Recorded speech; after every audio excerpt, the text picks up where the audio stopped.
like how the village is going along at a good pace. Yeah. I really wish we had more meat production. Yeah, I've been trying to kill pigs as I see them. We can only keep up with Deer and... that so much. Yep. Anytime I see an animal, I take shots at it. They're not that plentiful.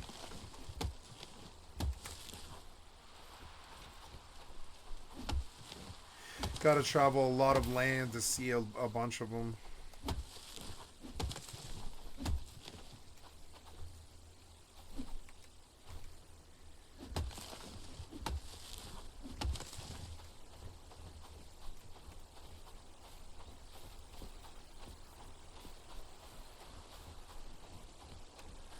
I'm gonna go out into the forest, see if I see something.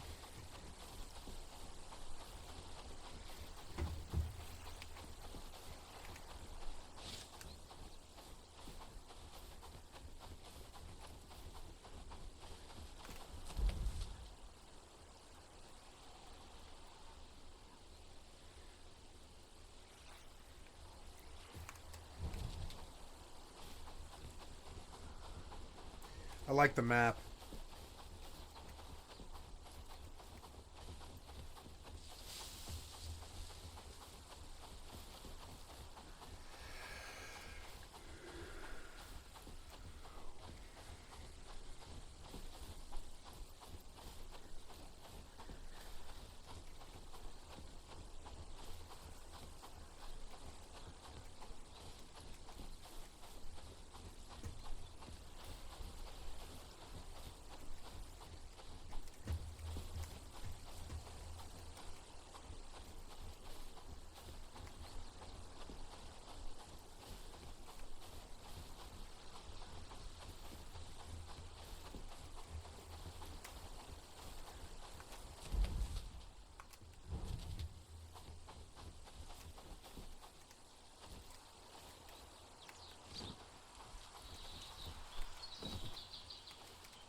My inventory's full. Wait, I'm full. I'm full.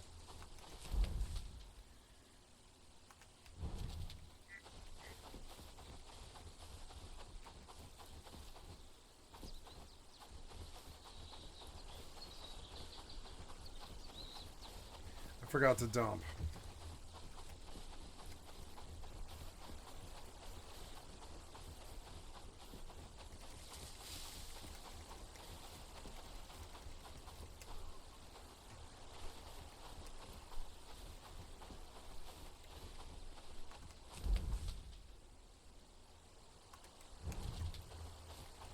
Dude, I can travel.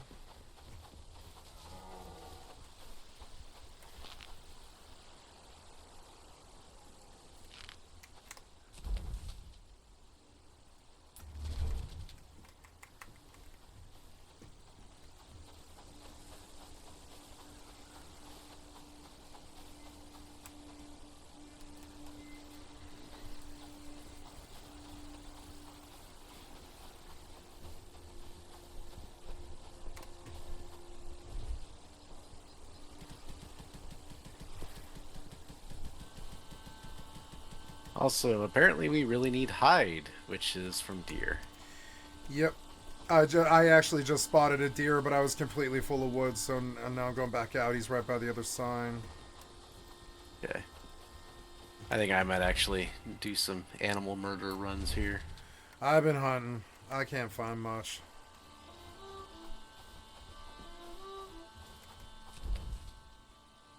Oh, there's stuff. You just gotta look around. Yep.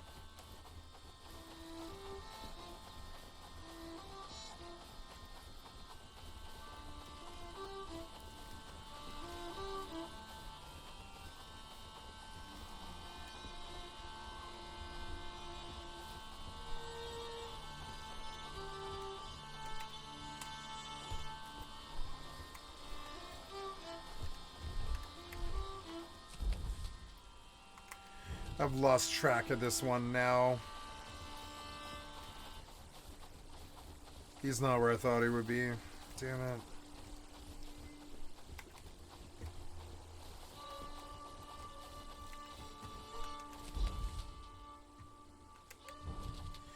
The other villager came out here. Maybe he actually got it.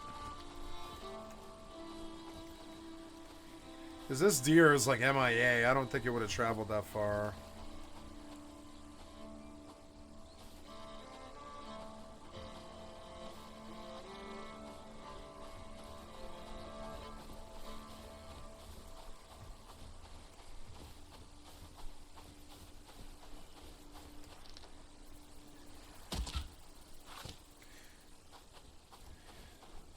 Oh, damn it. It sucks that it takes 2 shots to kill a bird. Or, like, more.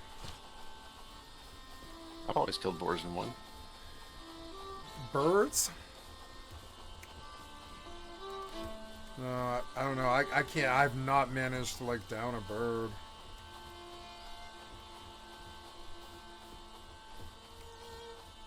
I hit him.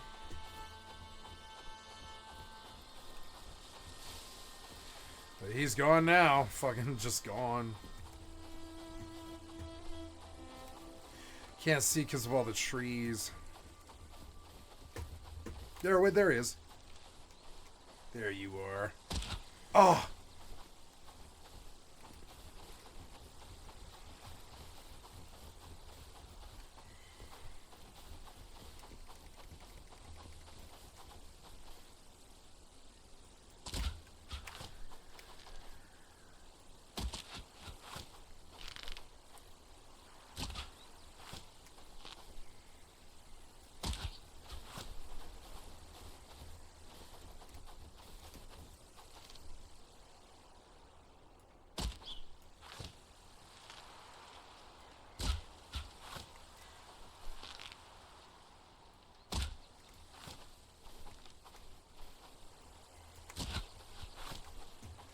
Nope.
I don't understand how I'm missing this much. I hate this bow.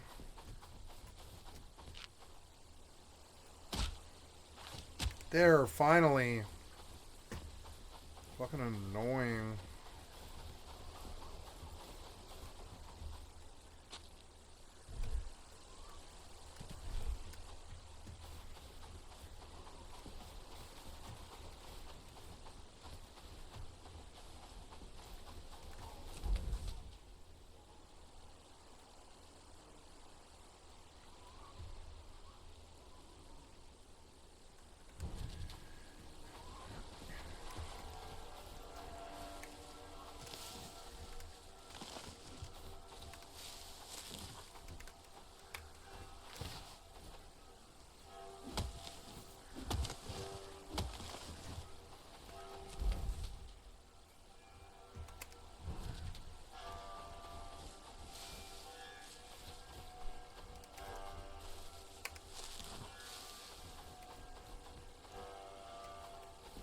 This game is really beautiful sometimes.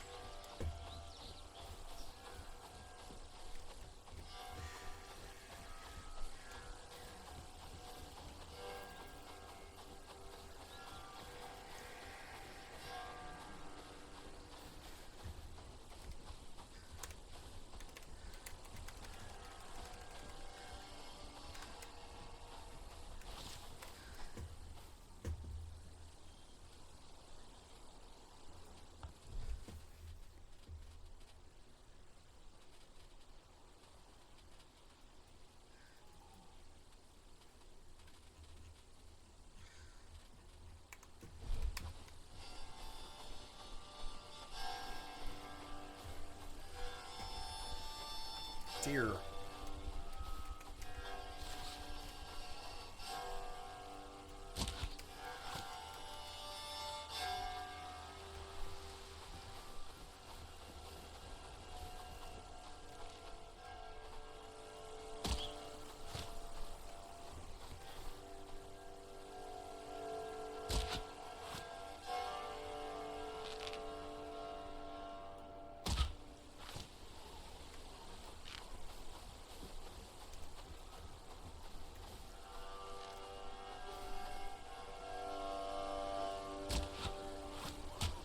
Got him.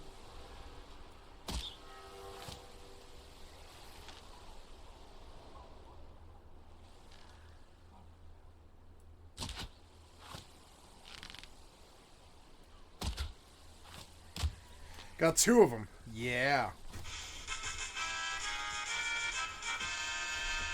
Right on top of each other. I don't know why they were standing on each other, but they were. Easy. 6 hide. Nice.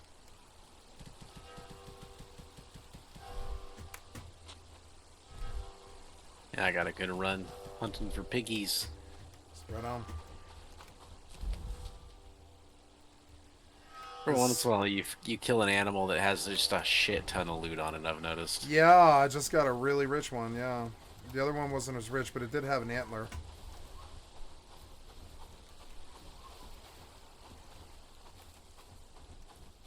Ooh, pig.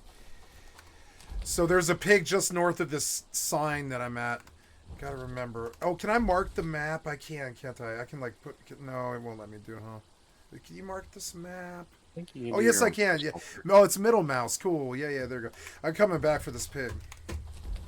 Okay, I gotta warp. I love the fast travel. It's so good.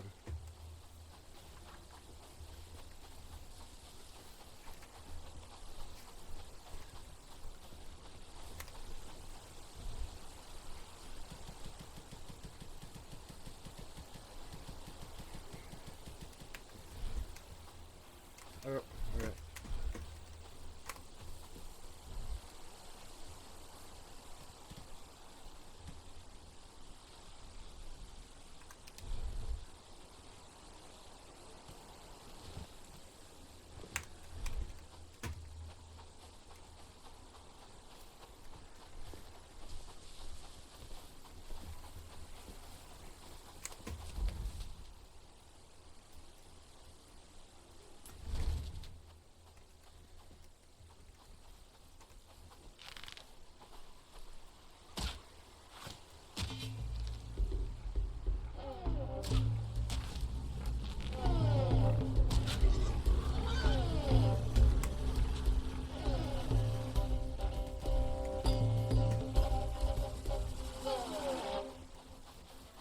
Ooh, another deer. I had better luck over here. This stuff, this place had better animals.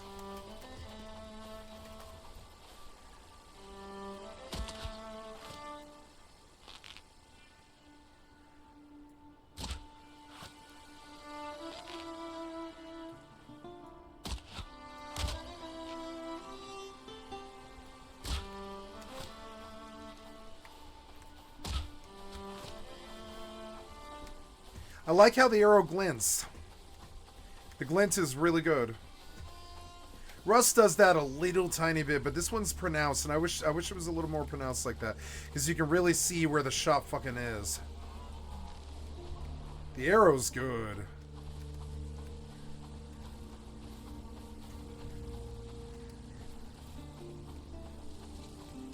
Two deer, but they ran from me.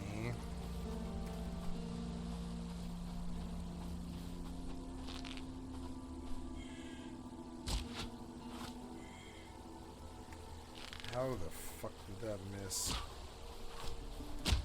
Got him.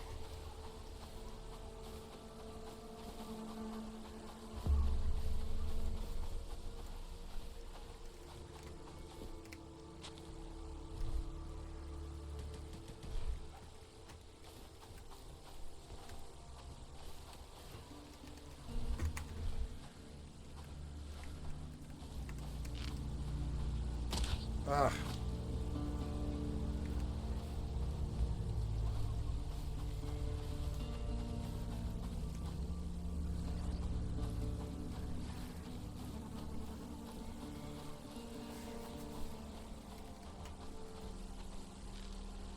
Bandit down. Oh.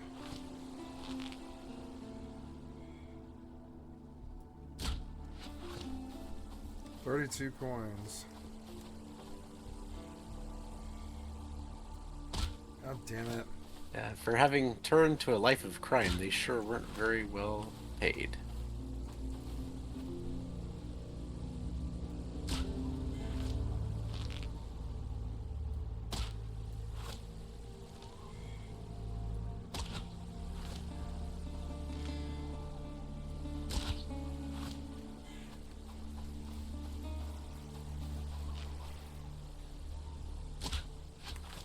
Oh, they're getting close. I'm gonna head back. Problem is, our dudes are all sleeping right now. Actually, I'm curious if you can rouse them when it's sleepy time. I don't know. Maybe it would make sense. I could go enemies at the gates and they get the fuck out of their beds, but maybe they don't. We can pass the time. You want to just pass it? I don't know what that'll do. Like, if maybe that'll summon shit, or like make them teleport across the map. Yeah, we don't know. I guess I'll come back now.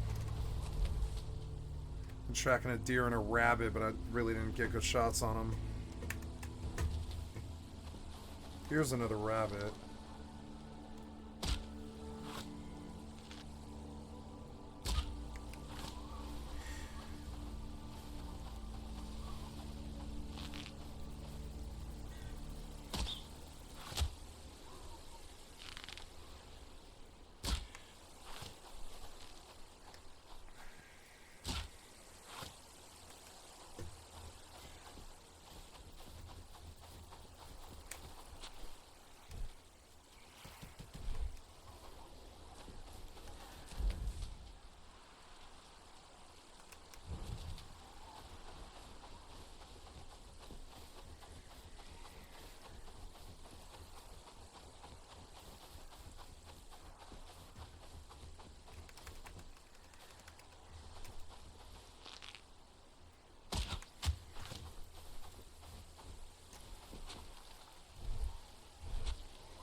Oh, I got 2 deer and 3 rabbits. It's a little bit. Okay, good. They do actually get roused. Okay, I'm back.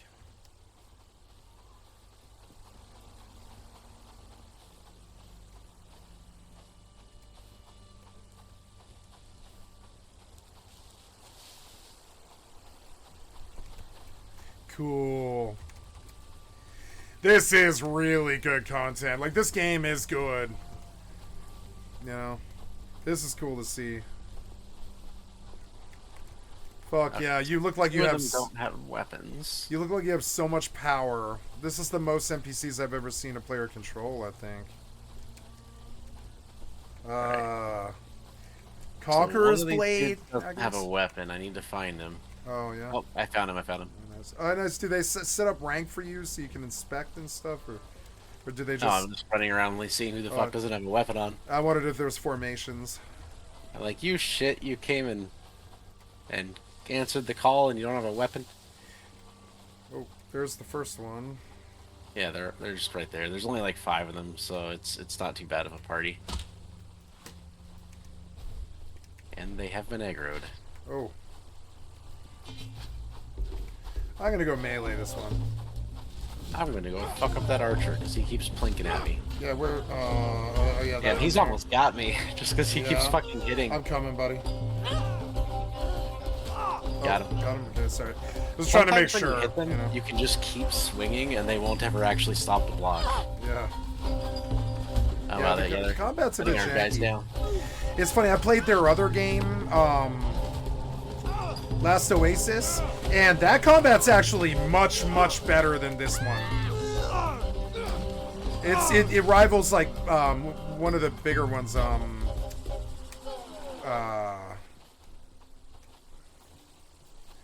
Nightingale. Their other game has combat like Nightingale, which is, you know, Nightingale does have good combat, I would say. These dudes drop so much loot. It's kind of nice fighting them. If only I didn't lose so many villagers whenever we do. There's another game I would love to play that I would even buy you. I think this is cheap. I think it's like $10. But Barony is good. Although I don't know. It has Minecraft graphics, which is my main I problem. know, right? It does look Yeah. decent, like it might be worth playing. Yeah, because I think like an interesting combo might be really fun for just one playthrough, because it, like, you know, it struck me as a pretty good game for co-op.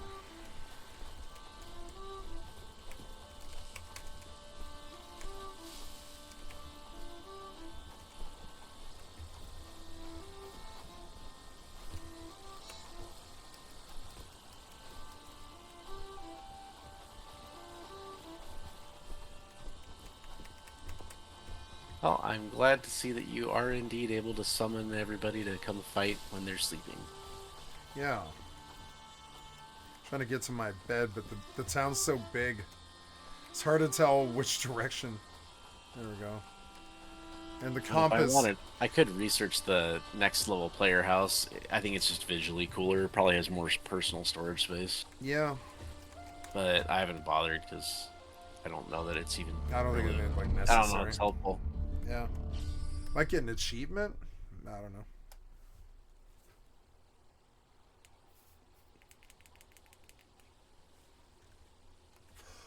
Raid tomorrow.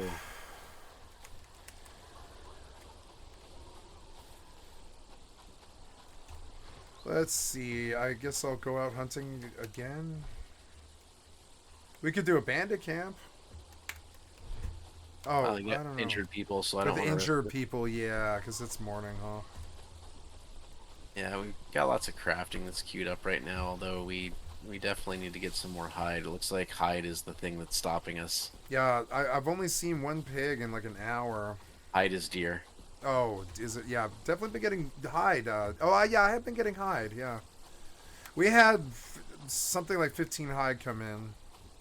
Yeah, pelts are off wolves and like the little things. Yeah. Hide is off deer, then fur you'll find off, I think rarely off wolves, but deer and boars, mostly boar. Kind of wish they would put them on the map. They're on your mini map when you're close enough.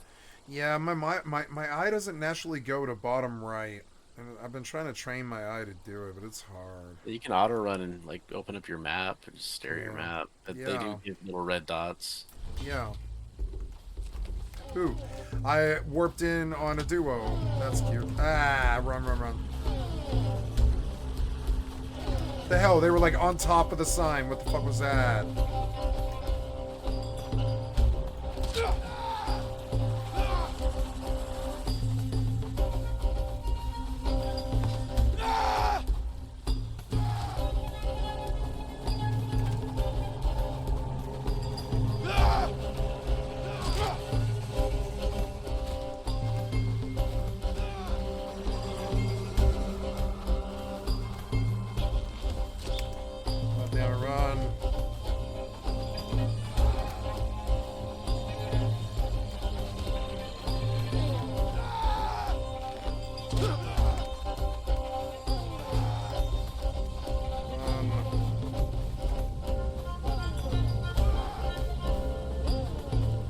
I got one of them.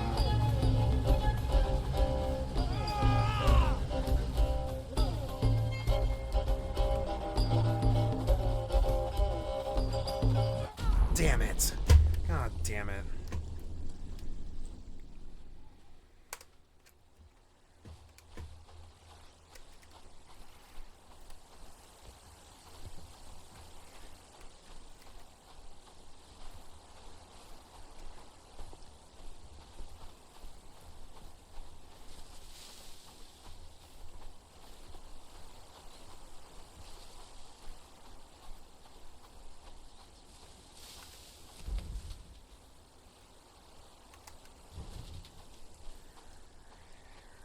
That wasn't fair. I warped in on top of two dudes. That was just not really fair.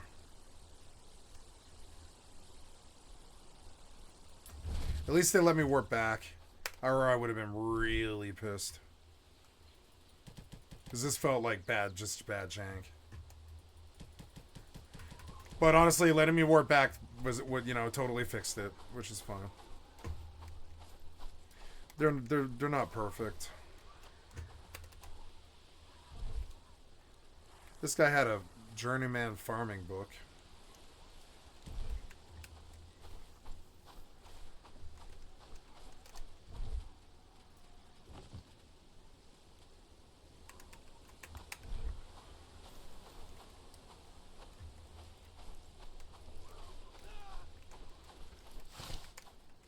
No, I want the one.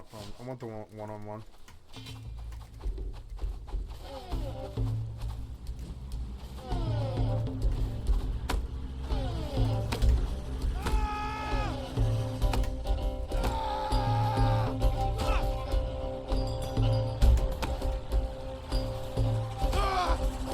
Oh, I love the melee combat, but you can't ever get 1v1s. Yeah, 1v1s all the time.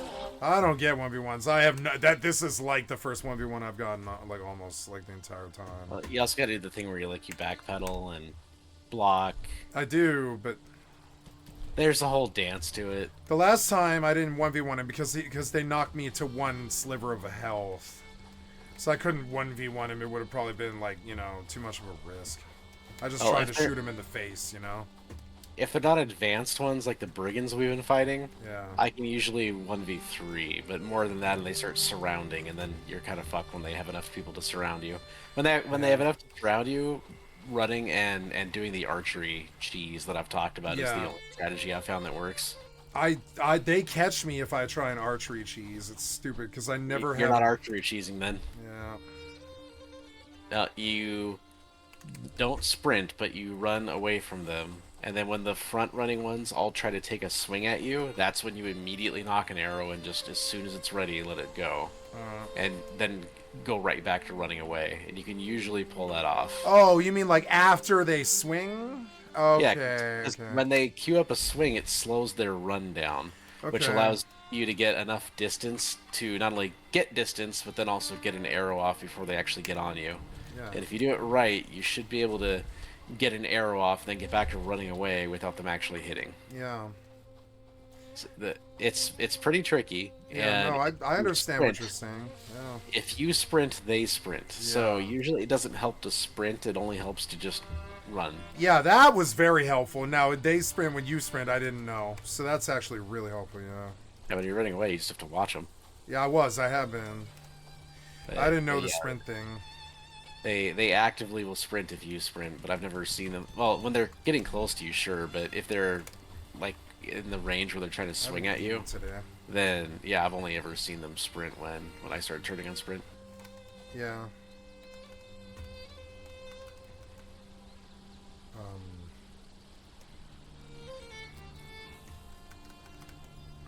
It's a lot of fun clearing the green camps by myself because there's usually like 7 dudes.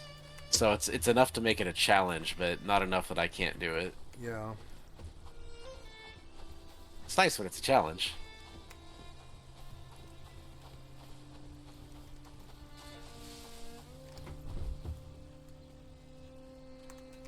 Ammo again.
Ooh, we get bags soon, huh?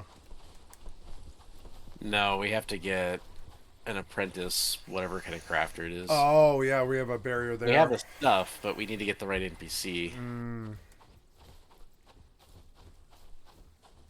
I'd have to go back to town to actually see which kind of apprentice it is, but Going that's back to town. Lame. yeah, I think we have like one or two specialists, but we don't have most of the stuff that we need. Like I've actually been getting pretty caught up on our research. There's not too much that we can still do, where it's not a either resource or need a specialty guy. Yeah. But on the bright side, I'm getting lots of armor stuff that we can use to equip our guys. But that's where we ran out of whatever hide I think it is. Mm. We ran out of hide because right now I've got most of the leather stuff unlocked, and that's the stuff that takes 2 strength to equip. Got some hide in, but probably not enough. Yeah. Almost all of our villagers have at least 2 strength. So the leather's the stuff that just every dude that I muster, because if he has 1 strength, I don't even muster them. They aren't on the reserve list. So the leather stuff is just the baseline that everyone will have, and the stuff that we've unlocked is substantially better than what they're currently wearing, which is either nothing or like the first stuff that you even can make that I just threw on them because that's what we could do. So yeah, we'll see some big upgrades once we actually get these people equipped.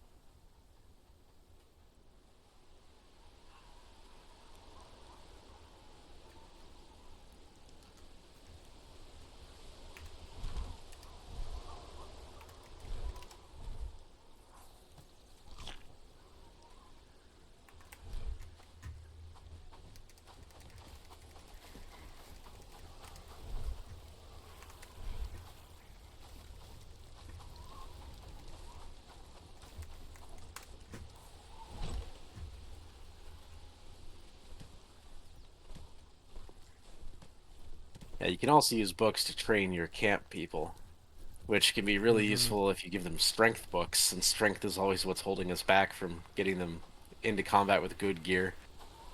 Like right now, if they have 3 strength, I can equip them pretty well. If they have 4, they can use stuff that I can't even make yet that'll be really nice later.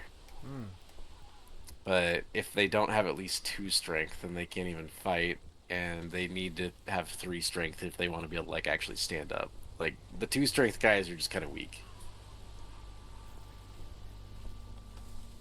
You level up strength as far as I've seen by just beating shit up.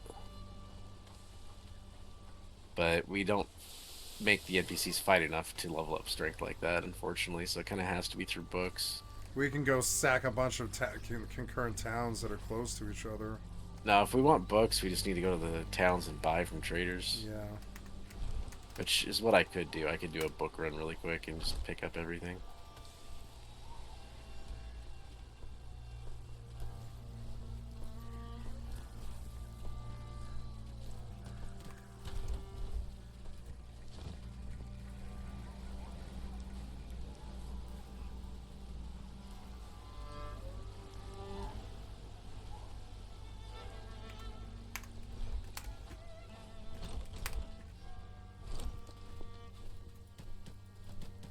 I like the book system. I didn't really realize how cool it was. I like how I you can use hadn't the book to spent. train your NPCs. Yeah, yeah. I was just reading about that too. I was like, I didn't realize how really important that part of the game was. I had sort of just spaced on it. I forgot it was even in the game, really. I see the books fall, and I think, oh, Bagon could just use those to run the settlers, right? But no, some of these are personal that you need to get up, and I didn't really think about it that way. Well, I haven't been training the settlers with books mostly. No, Now, but we a lot of that's could. But, strength is the one that really matters to train them with, and we yeah, don't have strength books, I don't yeah. think. But There's, I think, 2 strength well, books or something. that's something you could definitely do if you have the time and gumption to. What you do is you like pull the book out of the bank, but open up your map and you can see all those blue dots and you can click on the dots Yeah. and then see their stats and just look for the ones that only have 2 strength and Okay. then use the strength books on those guys. Yeah, I'll go Now, take a look. Yeah. they're just like us in that you make them read the book and it takes half an hour until they can read another one though. So you just gotta find the right guys and hand them a book. Okay. But yeah, it actually that would be if you're looking at things to improve our combat power, that's probably the single strongest thing is if we could just on Can cooldown we have all of our weak guys learning strength books. can we buy a set of 20 books? Because we have like The 20 village, dudes. the seller guy only sells it's either 3 or 5 at a time, and he doesn't have every book in stock. So I'm checking right now. Oh, are you okay? Yeah. So I'll check the boxes for books. I don't remember what we have and what we don't have. Yeah, and I think there's one bookseller in every town. Oh yeah. So it's like you have to do a town tour. Ugh. Oh, nice. This guy had 5 strength books. Oh, very good. Yes, that's a big chunk. Yeah, like I don't think they need to have weapon skill. Maybe they do, but I don't know that they need it. Weapon skill They as far probably as I'm do aware. for whatever weapon you have them equipped with. Yeah. Well, it makes you do more damage and stuff, but I don't know that you need it to use the weapon. No, not to use That's, the weapon. that's No, the but important differentiation. probably affects their combat ability though. Yeah, but they'll still learn how to use a weapon better just from killing people. And I'm more worried the weapon itself is the most important thing, and they need to have the strength for that. And same thing for armor. Armor all takes a lot of strength. So if we want them to stand up to like those brigands that have been attacking us lately, we need to get the better gear. Even just the 3 strength stuff will go a long way. The best stuff, a lot of it takes 4 strength. Although if you go look at the tech tree, there's like Crusader armor and like really badass stuff that's like late tech. Yeah. Yeah, you can get like plate cuirass. It doesn't say how many stats you need from just the research screen, so I don't know what to expect. But we definitely want their strength up. And then the other thing is too, the different books require 1, 3, and 5 skills. So once we get them up to 3 skill, we can start giving them the better books to get them up to 5. If we can get them all with 5 strength, by the time we actually get iron unlocked, then we'll be good. That's how we get our elite troops. Yeah. The elite troops that just shit on everything we run into and don't really get damaged. Sorry if I'm quiet. I'm just perusing like 200 books, looking for like filtering for strength. You know, like all these boxes. Well, I have 5 on me, and we'll see if I can get stuff from other vendors. I know the first town has tier 1 Here's one. books. Level 3. Yeah, this town I'm in right now only has level 3 books. One's Yeah. level 3 to use. They can't use those yet until they're. Well, I mean, should I put level 3 on them, or should we use those? Well, if so, they need 3 strength to use the 3 strength books. Oh, I didn't know. Okay. That's why it's a 3 strength book. The green ones, 2 for 2, 3 for 3. Okay. yeah, and the brown ones are the 5 skill books. So anyway, yeah, if you like, yeah, you can use the green books and try to train our guys up so they can use, or so that they have +4 strength would be really handy. Well, there's one +3 strength book that I've found so far. I'm almost done here. Well, I've got 5 of the level 1 and level 2 books right now, so I'm checking some more vendors here and basically burning all of our gold that we've been saving up. But I don't know what else gold is really worth. No, probably books. Yeah. Here's another level 3 strength book. Yeah. So that makes 2. That's it though. That's all. That's all that's in the base. I believe I very thoroughly checked. I think there's 2 level 3 strength books. I'll put them on the first couple random people that can take them.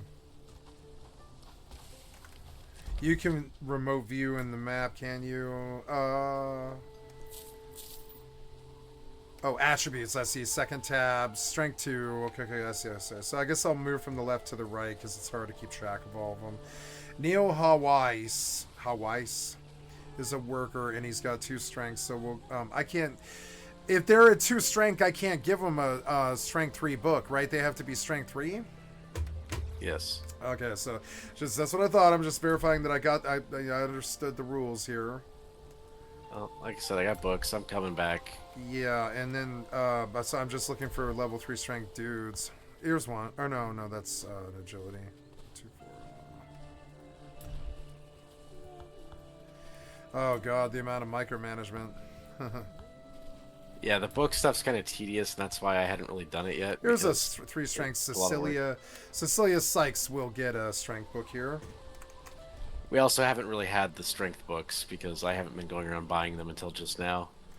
Yeah, these are random drops.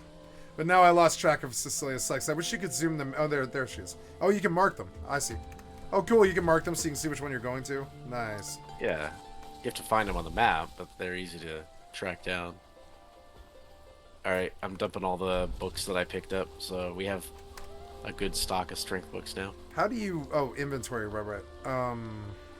Okay, she's Yeah. got a... do all I have to do is give her the book? That's it? Just put it in her inventory? No, I think you have to right-click it. Oh, I can read this strength book. Or no, when I'm in her inventory, I right-click it. I see. Yeah, I got her. I got her. Yeah, okay, so she's now training. Okay, good. And I need to find another one that's level 3, so I'll look around here. Come to me. I've got in front of me. There's the box with all the strength books. All right. Oops, where? Oh yeah, you're right here. Sorry, it's so cluttered on the minimap. It can be hard to see. Oh, There we go. I know where the books are, so it shouldn't be too hard to find me. There's the strength books in there. Yep, I busted like half of our gold, so we can't just buy books like this all the time, but for now it'll get him going. Can you tell them to read? You can't remotely, you have to actually go up to them and give them the books. That sucks. So don't bother with the 1 strength guys, those guys are just permanent slaves. They are not going to join us in combat, but the ones that have 2 strength, get those guys up. Okay. I'll come grab books.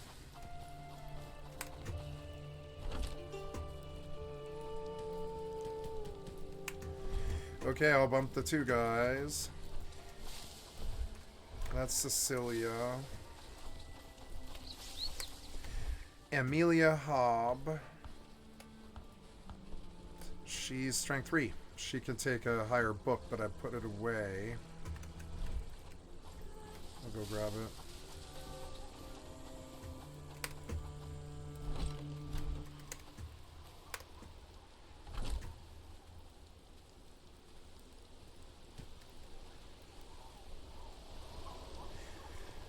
I could take books and just start going to random dudes and just trying to get them to read anything I have, everything we have.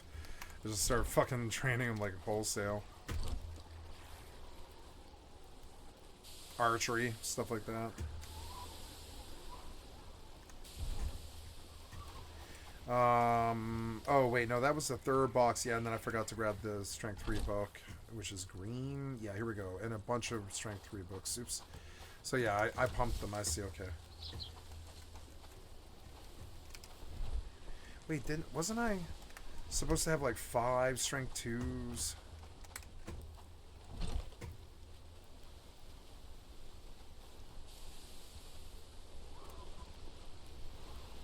Oh, here's a 3 strength 5s. Nice. Rosita Ainsworth has 3 strengths, so she gets the... Oops, no wait, come back. She gets the...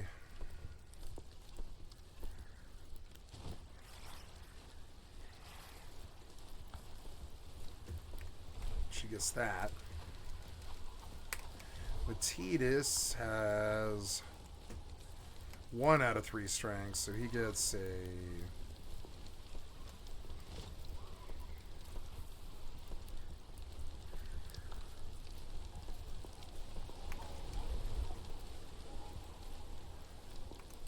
we go, Matitas got his book. Rosita, Phoebe Hud, she was like one of our originals. Or she was like the first one, right? Who's the bottom bitch? They're the best one. I don't know. Yeah. Well, that 100 dude was the first guy, but I don't remember what his name was. Yeah, wait, which one's we have? Which one's the original? That's number 1. There's this hilarious storyline in The Venture Brothers for the arch nemesis, the Monarch. He has this line of goon villain guys, but they're all assorted by number. The higher the number, the more standing you have in the organization. Whoever joins first gets the highest number, and it's actually this hilarious system. So like whoever, like when a 19 talks to a 6, it's actually really funny. And I always thought that was such a really funny plot line. Don't talk to me. I'm a fucking 4. You're a fucking 13. Stay the fuck away from me. If you're like a 7, you can talk to me. It's quite funny, actually.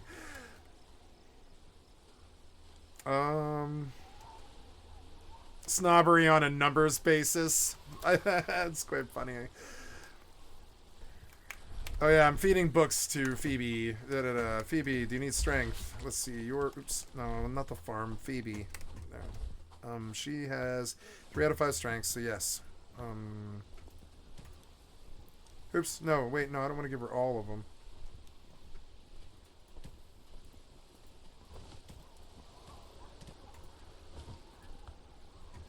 There we are.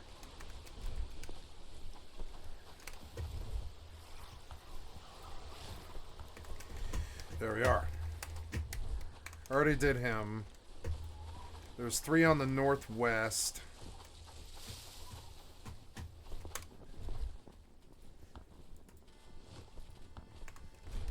I like that it lets you pick the book that they actually need, whether you're clicking the right book or not. That makes it much, much easier.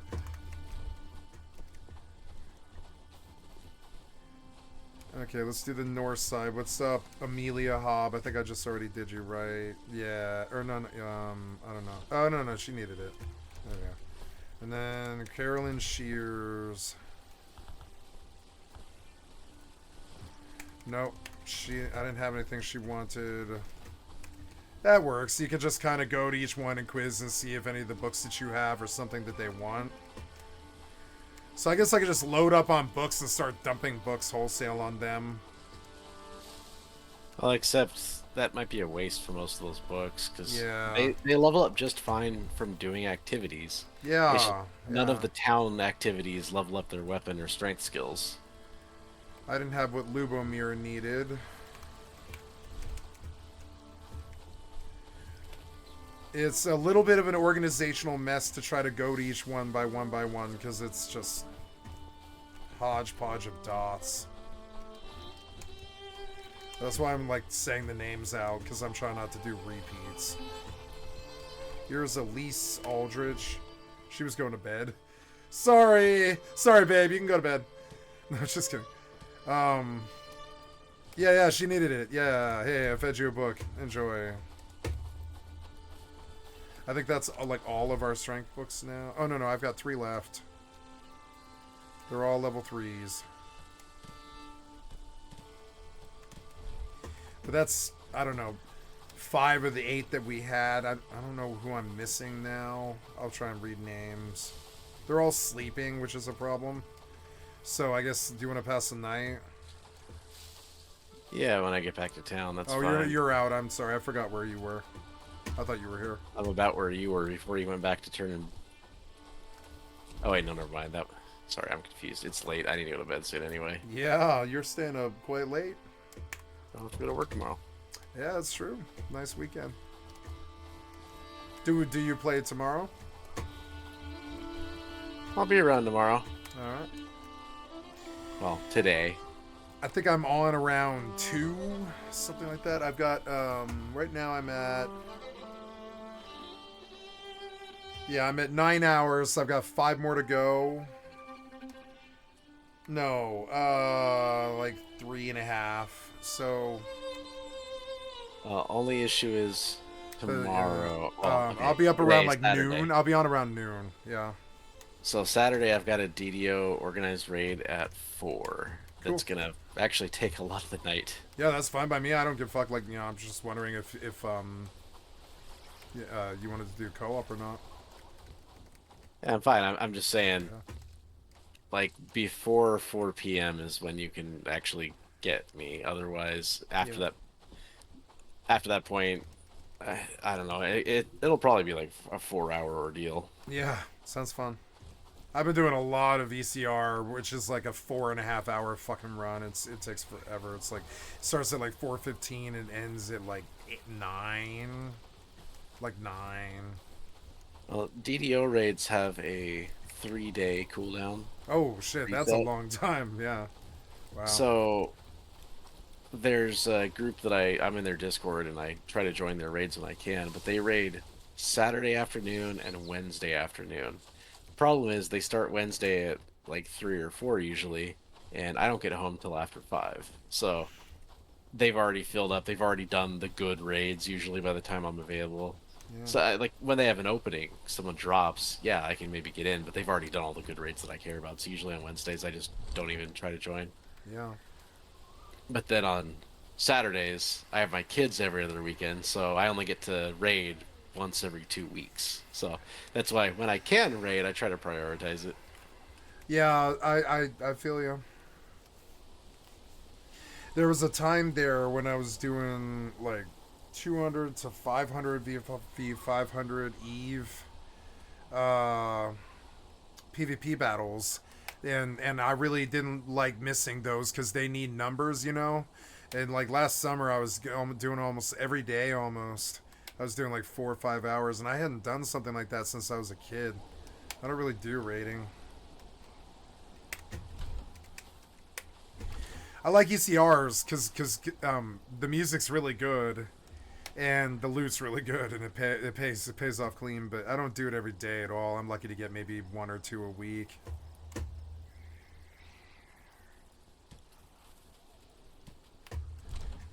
I love public raids now. It's so fun, especially being healer. I go fire staff healer, so I just range the mobs and heal the people, and it's so fun, so satisfying. I don't have to worry about, talking to them or like what loot goes to who or any bullshit. I just, you know, kill shit. Oh, yeah. Are you ready to sleep? I'm sorry. You're back to town now. Yeah, I'm back and I ready didn't to realize. I get didn't rid. know. I didn't know where you were. Okay. I'm gonna go to bed now because I need to talk to them, and they're in their tents.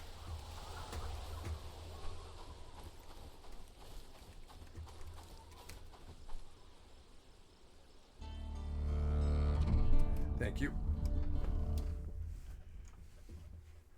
Day 46 of Skycat doing nothing. Yes. Soon it'll be day 90. Did you do anything? No. Well, today we get raided. Oh, yeah. Oh, I guess I have killed some guys, yeah.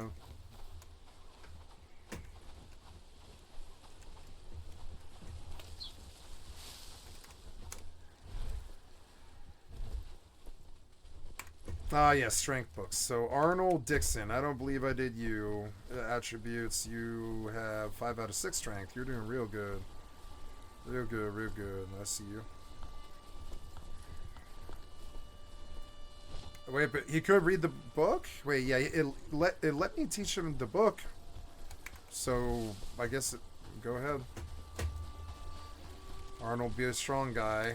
Neil Hawaii's inventory. Da, da, da. Nope, he couldn't take this one.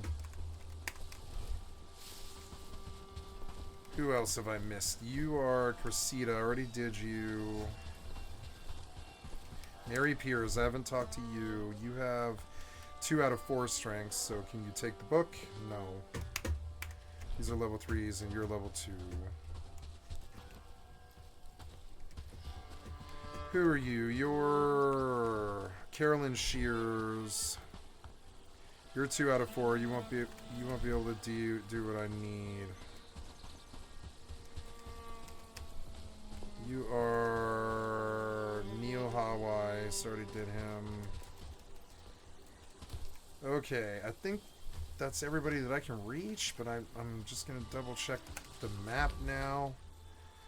Yeah, did Lubomir... Oh, no, I haven't talked to Gregory Rowland. Gregory Rowland.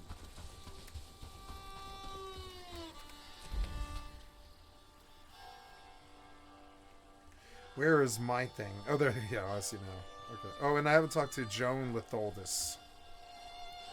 She is 2 out of 5. I don't need to talk to her. Gregory Wallet is...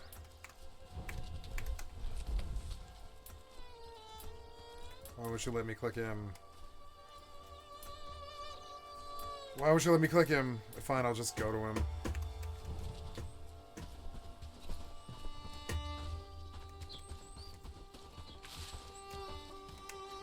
Gregory Wallet, you have 4 out of 5 strength. You can... Oops, wait, no. If we give them the books, will they give the books to themselves? No, they'll bank the books. Yeah.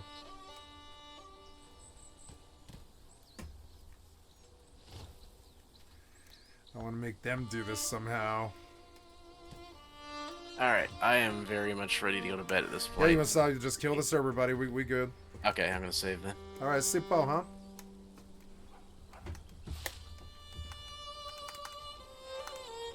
Yeah, good night, and thanks for hopping on. Yeah, I'll see you tomorrow, huh? Session. Sleep well. See you later. I'll see you. Sonic 3 quest. Watch the Sonic 3 trailer to win a shadow avatar decoration for what game? Sonic 3? I don't care about that.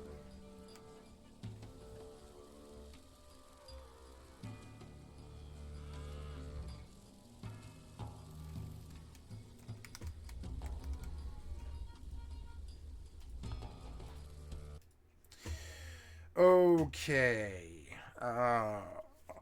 I am going to go to Mortal. Yeah, while I do other games. Yeah, Mortal, I think. Right? Yeah. And I'm going to load Starfield for music. And then I want you spinning. And you're going out to... Oh, I need to eat something. I'm going to have some cereal. Because that's what I'm in the mood for. Yep, charging these headphones. I'm going to pull this until it matters again. I will be right back, guys. Got to get a bowl of cereal. I haven't eaten today. Alright, we're going to have some yogurt and some cereal.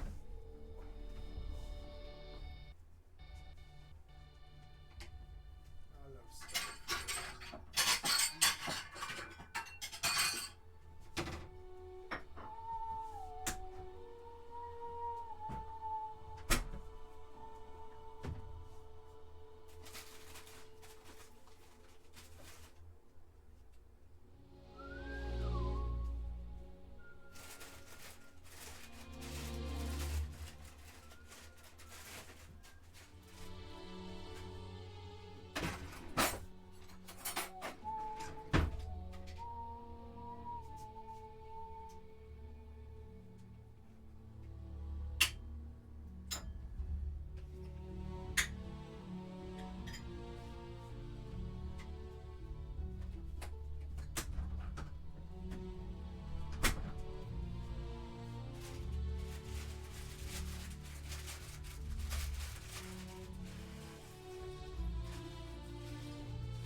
This is not on my SSD, and you can tell.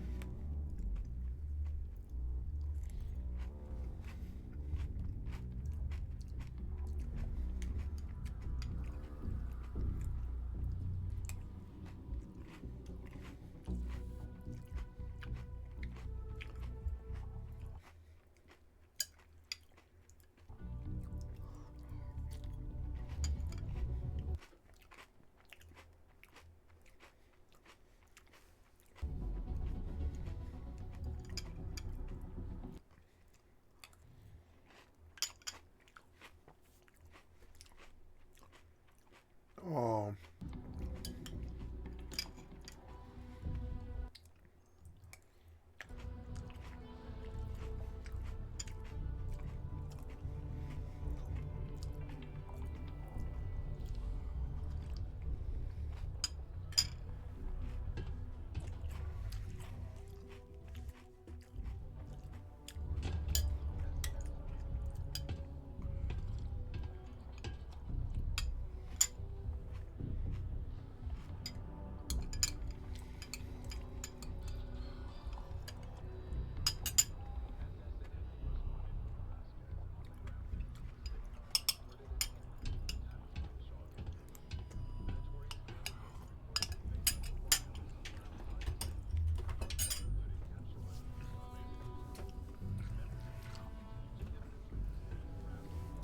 Wait, there's a gang outside Aquila City?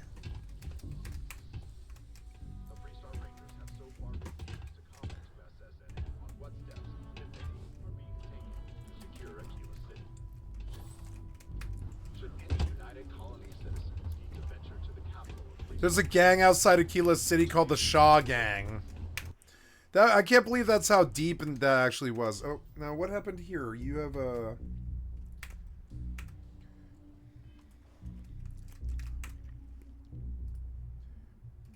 I like the music a lot. I want to hear a lot of it. Yeah, I like.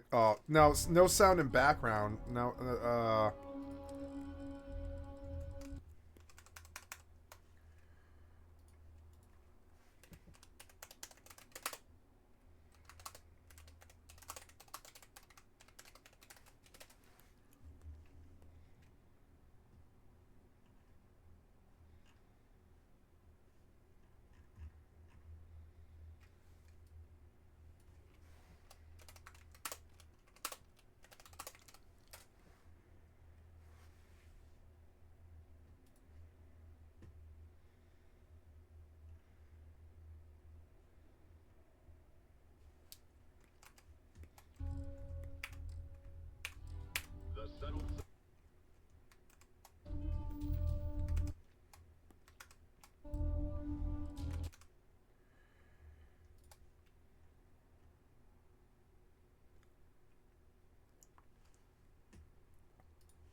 Gotta go check and make sure that's the case, because I don't think it is.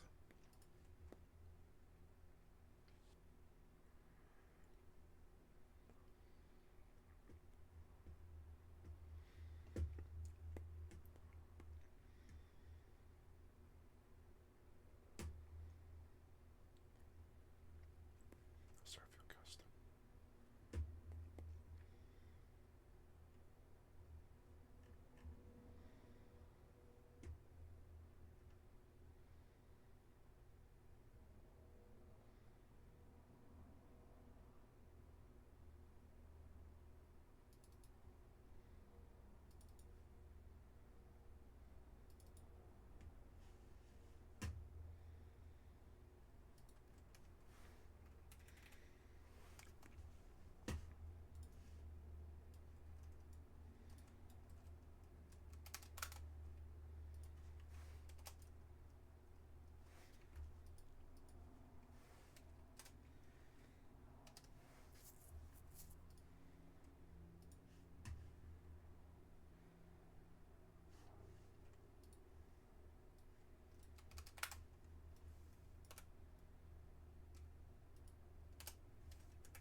Okay, so now I've got to restart, which is unfortunate, but...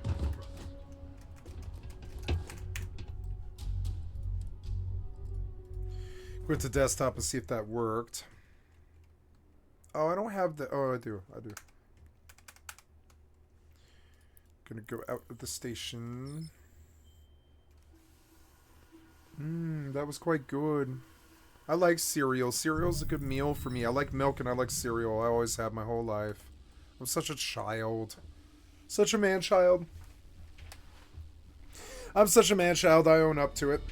I like my video games and my fucking cereal. I'm a child at heart. I watch my cartoons, eat my cereal. Fucking smoke my weed.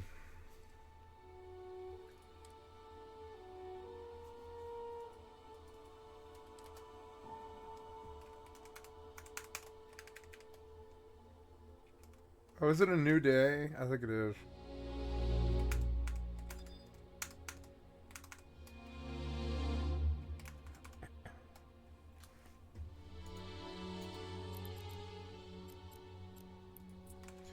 It sucks not having this on my C drive, but I mean it's still a playable game, so it doesn't really matter.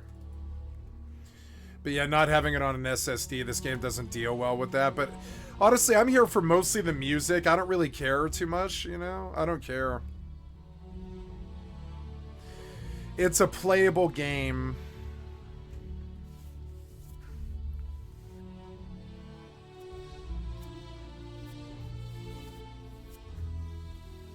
I'm gonna get something to drink. I'll be right back while this loads.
Tango with the tractor.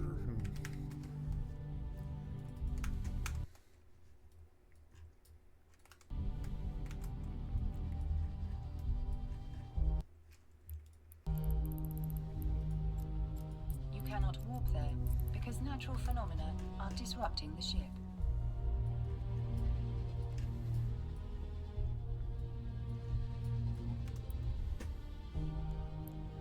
I have 1.8 billion.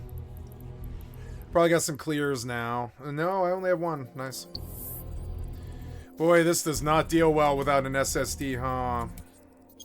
You crashed, huh? No, you loaded.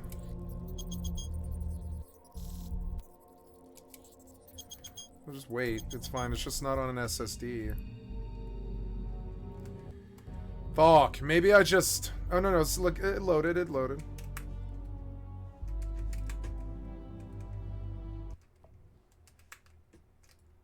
No sound? Oh, no. You seem to be screwing up sound a bit. Oh, no. You don't, like, do well without an SSD. I'm just gonna let it load.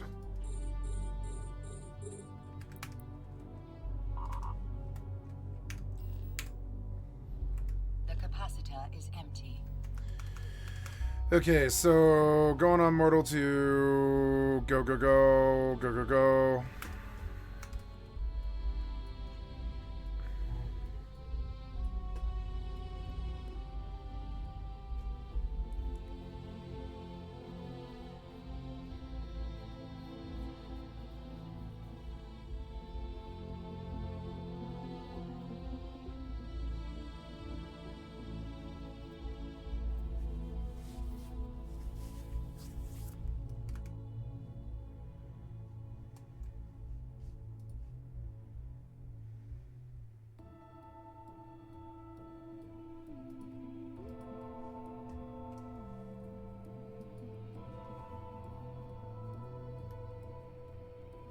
Apple, my foot hurts.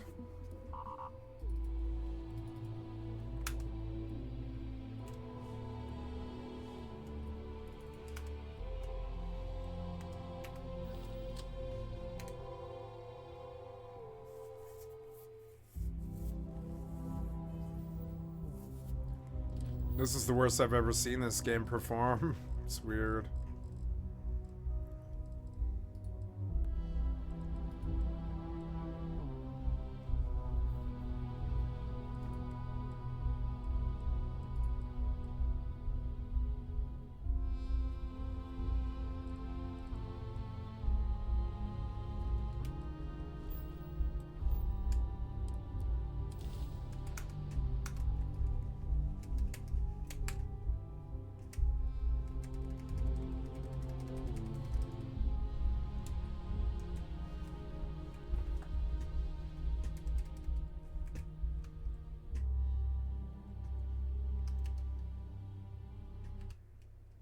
Ooh, I have wood.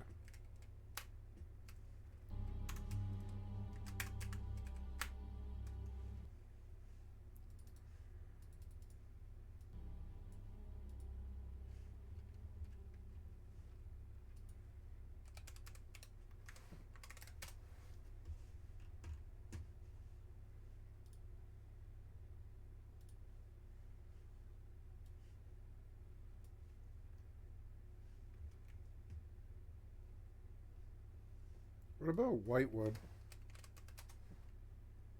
Whitewood goes for... No, nobody's buying whitewood, actually, at all. No one's paying for whitewood.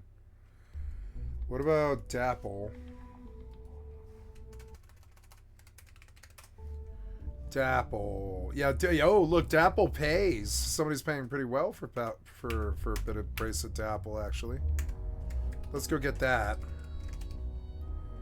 I have 5 gold for what I did, and I'm going to buy axes with it and then put it away. Damn, you're really, like, struggling with this, huh? Shit.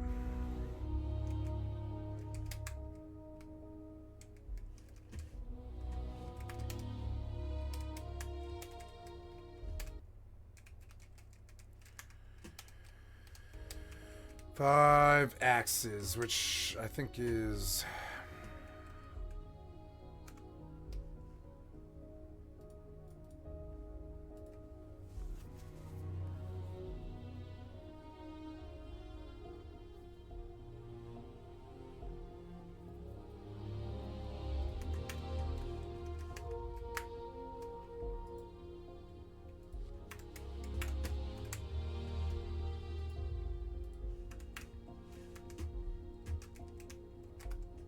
Bright lights and reflections are almost enough. Found themselves to forget about the chair and the galaxy.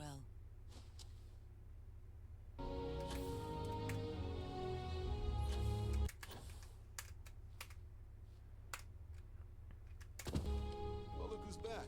Everything go all right with the exam? Or did you have some questions you needed answered? This is horrible if it's not on an SSD. Look at this. This is fucking terrible. It's just like taking forever. Ah, so these are your numbers that just came through then. Well, so, looking at... Checked out a few of the murals. Good. A test of preparation. Psychological... Navy doesn't have room. Oh. Curiosity, though, though working around... Now, tier...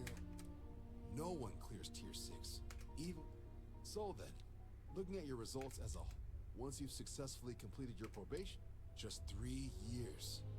Guess a top 99th percentile piloting score will do that. Plus a head...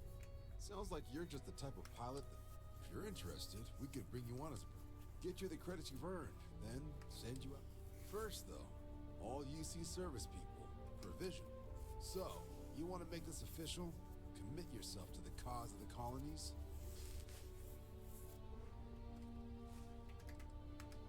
You're not in the Freestar Collective here. Vanguard keeps its work above board. Fantastic. I just gotta ask, you know.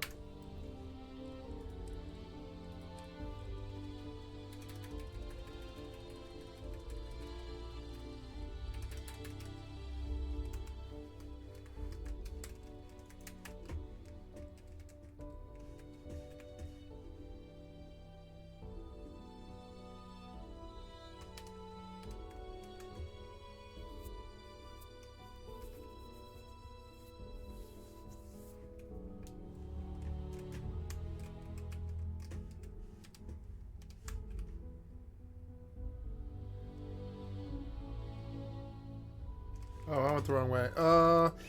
How's her book? Mental focus.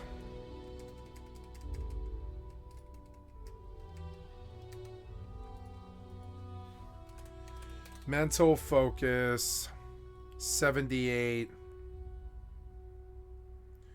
Oh, costs less mana. Yeah, mana cost, huh? Mental focus.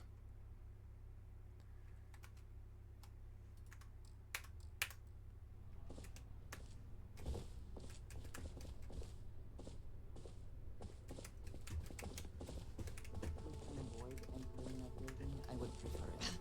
Let us just say I am allergic to bureaucracy. We're not going far. Okay, then move.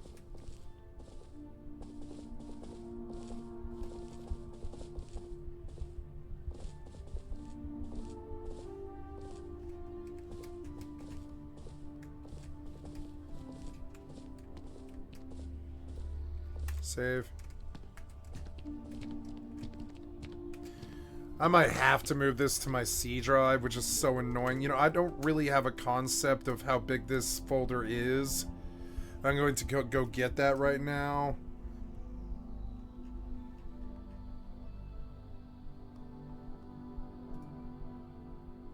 Shit, am I on D?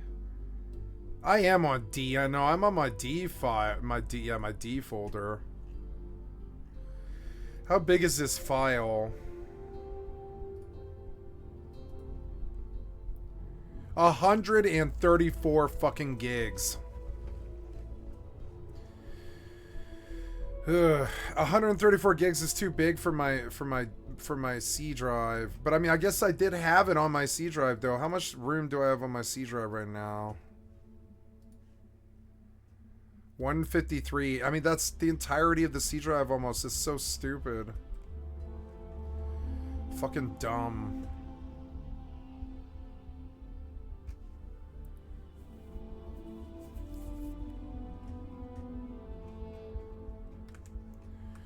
Well, I could just get used to the slow drive or whatever. It doesn't really matter.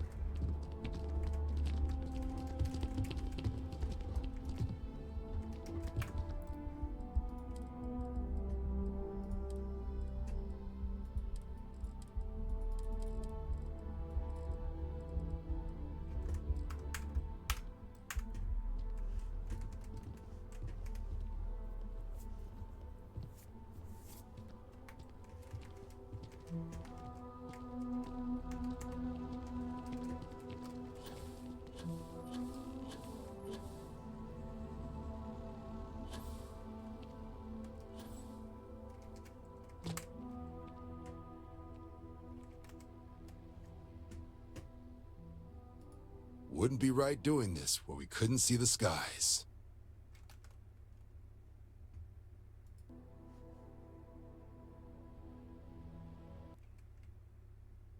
Now, raise your right hand. The motto of the Vanguard is Supra et Ultra, above and beyond. That is where we serve. Do you swear to protect and to uphold?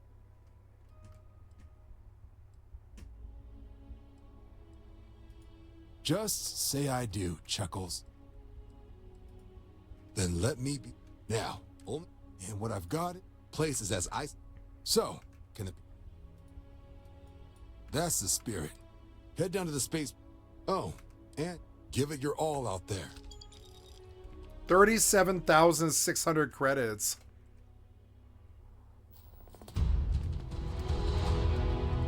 God damn. Well, I mean, I guess I could put it on my C drive. I mean, I guess. I mean, it's playing. It's just loading slow, so. I doubt the combat will be bad. Because I think the entire cell's loaded. Look, it's not lagging at all. So the combat shouldn't matter. And the combat's what I'm here for. I'm only doing this so I can get to the goddamn combat and the space travel. That's it. There's a game on Steam. You know, oh, yeah. Am I mining? Yes, I am. Yeah, nice. I think, oh no, it's Friday night. I'll probably face harassment, huh? I don't know. Will I face harassment here? I'm already full.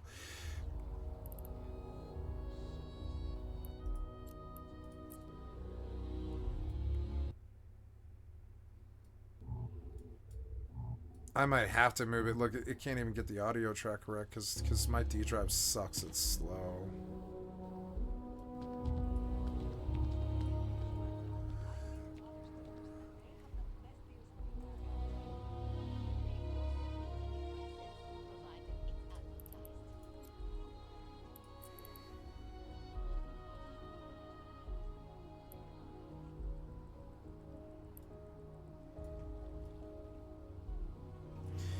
Yeah, I'm just gonna put it at risk. I don't care, frankly.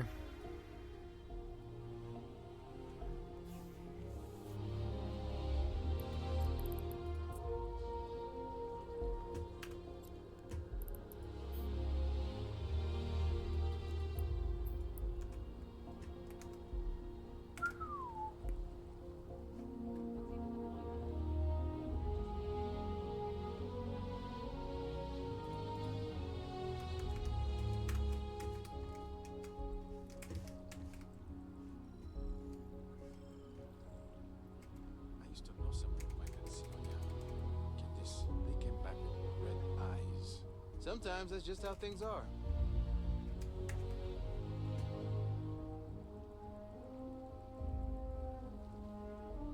I spend way too much time inside. I think I should pick up a hobby that's outdoors.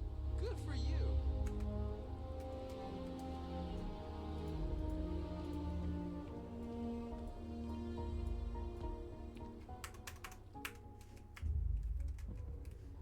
Oh yeah, did I lose a horse? I did. I lost a horse It's been a down ride, there. for sure. That fucking If I took asshole. more time, I could put some of the pressure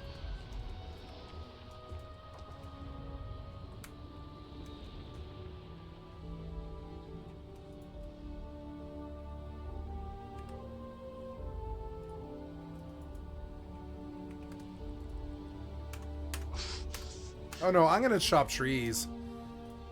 I need money for a set. That cloak looks really cool.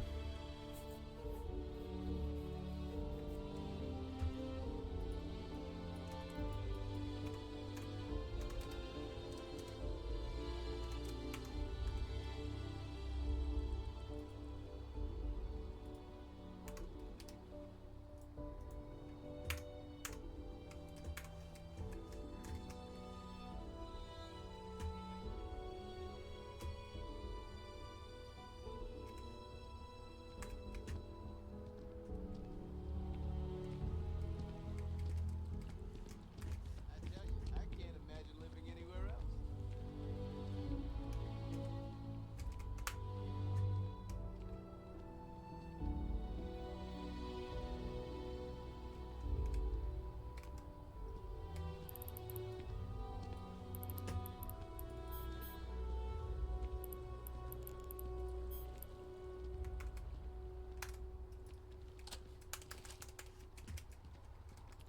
Oh yeah, this is like an explosive rocket launcher. Oh yeah, I have like cool like powers and stuff. Yeah.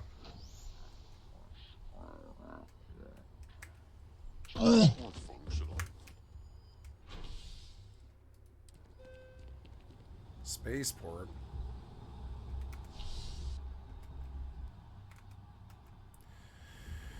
Oh man, I might have to move this to my C drive. I didn't really realize. I guess when I reformat, I need to... Oh no, I don't need to do anything. I just need to reinstall Starfield once I reformat, and that doesn't take that long, you know? And I need to just move this to my C drive because it's not running. It's like not really working. Well, I don't know. Like, it seems like it's kind of working. It's taking a long time to load, but I don't really care about that. With other games running, I really don't care about that, frankly. I am running other games, I guess. Like, I am running Even Ultra.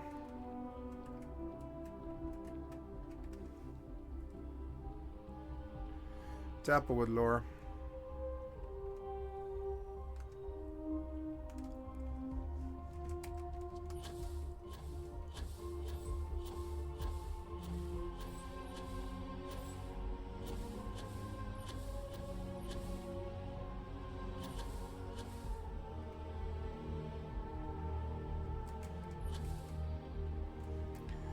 Nova Galactic. Oof. Really? I'm shocked she managed to limp back here at all. Pull it for leeches, get it fixed up, and let her know we'll have it ready as soon as we can. Yes, sir.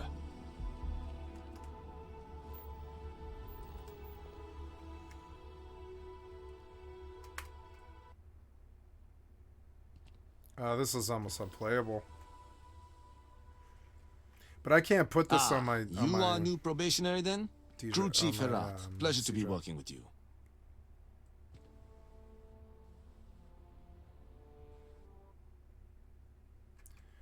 Oh, buddy, you have lagged out. I want to exit.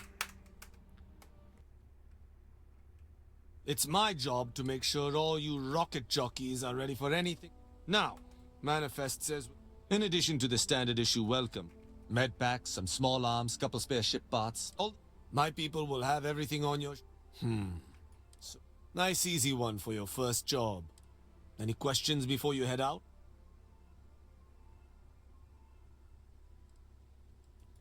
I honestly didn't realize it had people living on it until we got your recorder. Report they gave us seemed clean. No known hostile outposts. But I wouldn't say that's permission to let your guard down.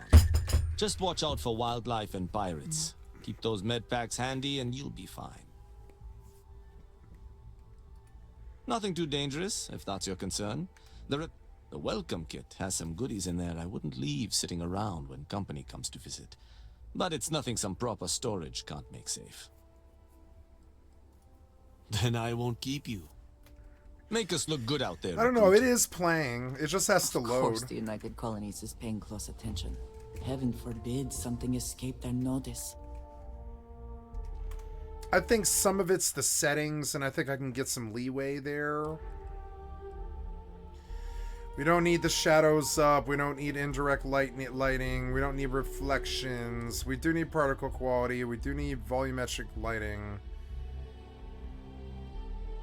Crowd density can be low. The motion blur can be off. The GTAO needs to be up. Oh no, ambient occlusion can be off to low. Grass quality can remain at ultra. Contact shadows should be off. Anisoptic filtering is at 16x.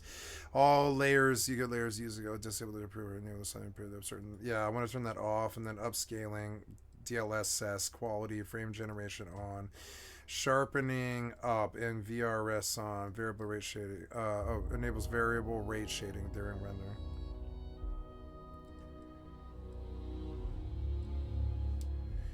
I don't know, I want to turn the DOF off because it's not that good in this game.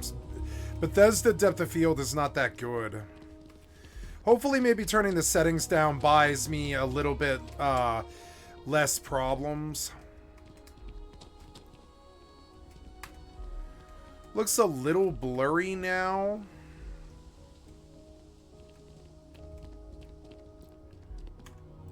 Seems odd. Ah, that's why. There we go. Let's turn the dynamic resolution on.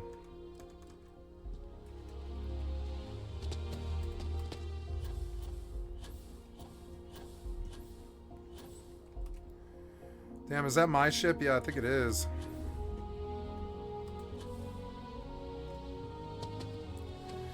We're going to Tau Ceti, huh?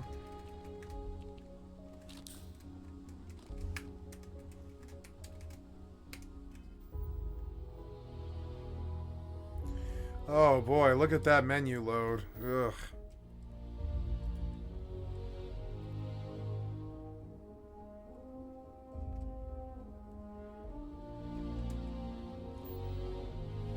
Tau Ceti 2.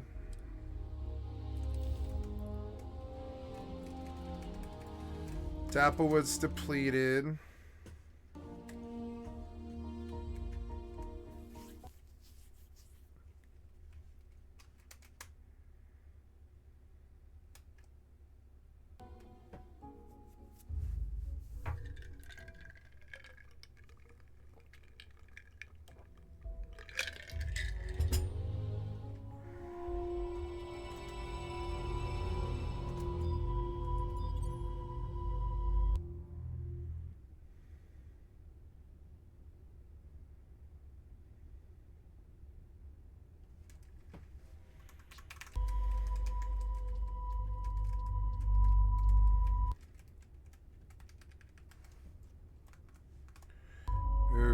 This game's struggling.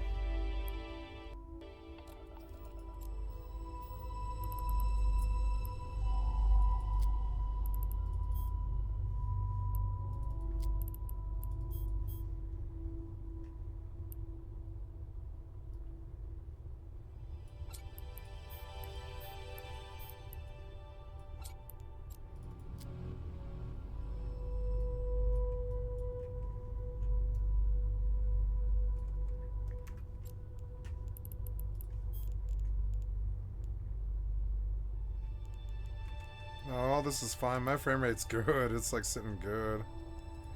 I don't need to turn this down.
Fuck yeah, I love Starfield. I love having it, like, at my fingertips at any given time so I can just load it and enjoy it for its music and its design and all this shit. I forgot I did this whole light thing.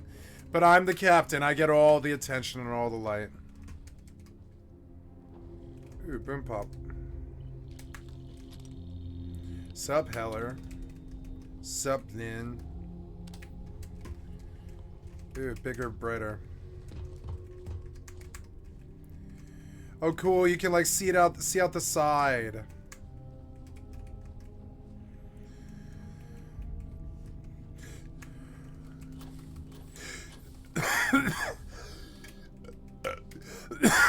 Excuse me.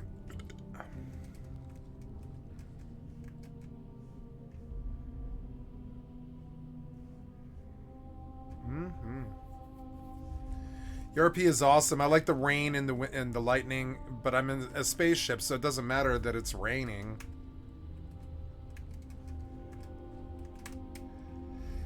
"3 a.m. local time." I'm just gonna sleep 24 hours and then see what happens.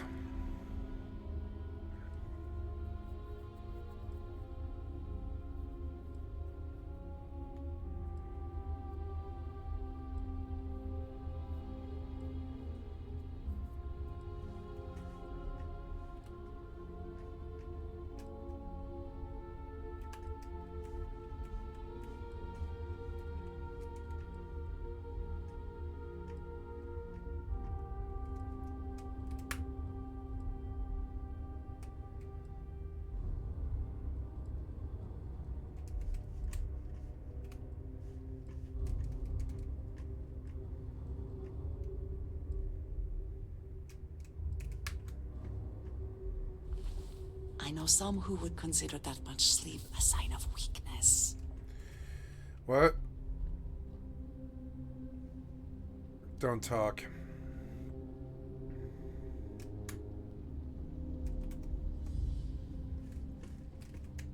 There, see? Yeah, now I can see. Cool.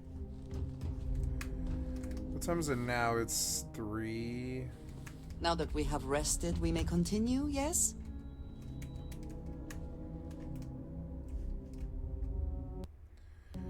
Oof, opening those menus is just murder.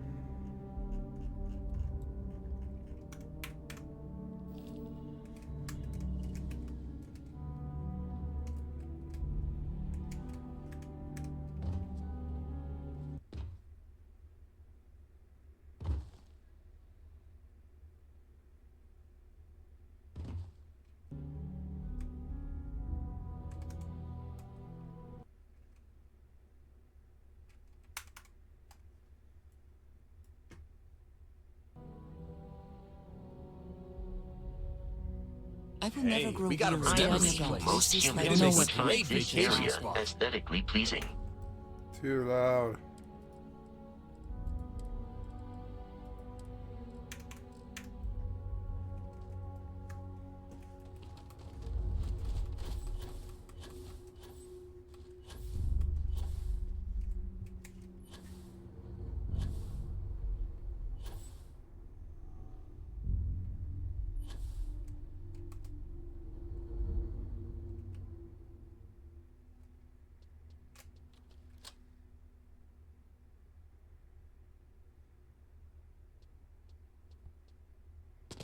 Oh no, this isn't playable. Not if it's gonna do stuff like that.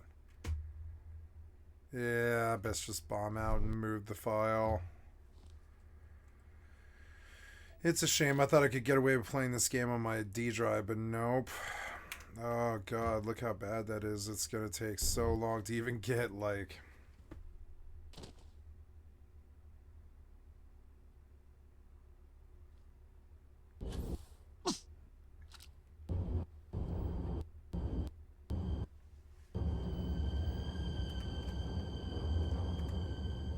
Just exit out. You can't seem to run this game on my D drive. It's not gonna happen. But we found out. I installed it to D, which is like, eh. Well, let's move it.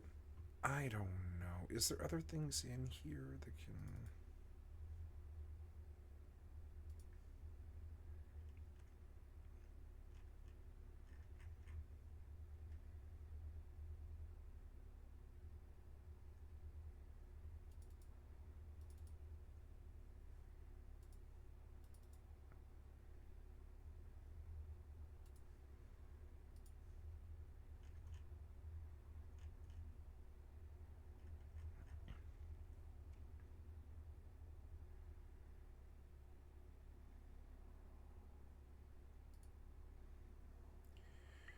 Alright, well, let's cut this.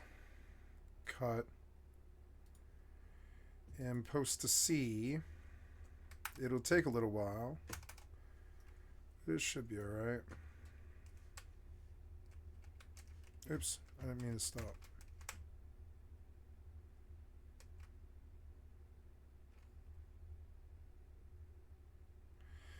Botany to 99.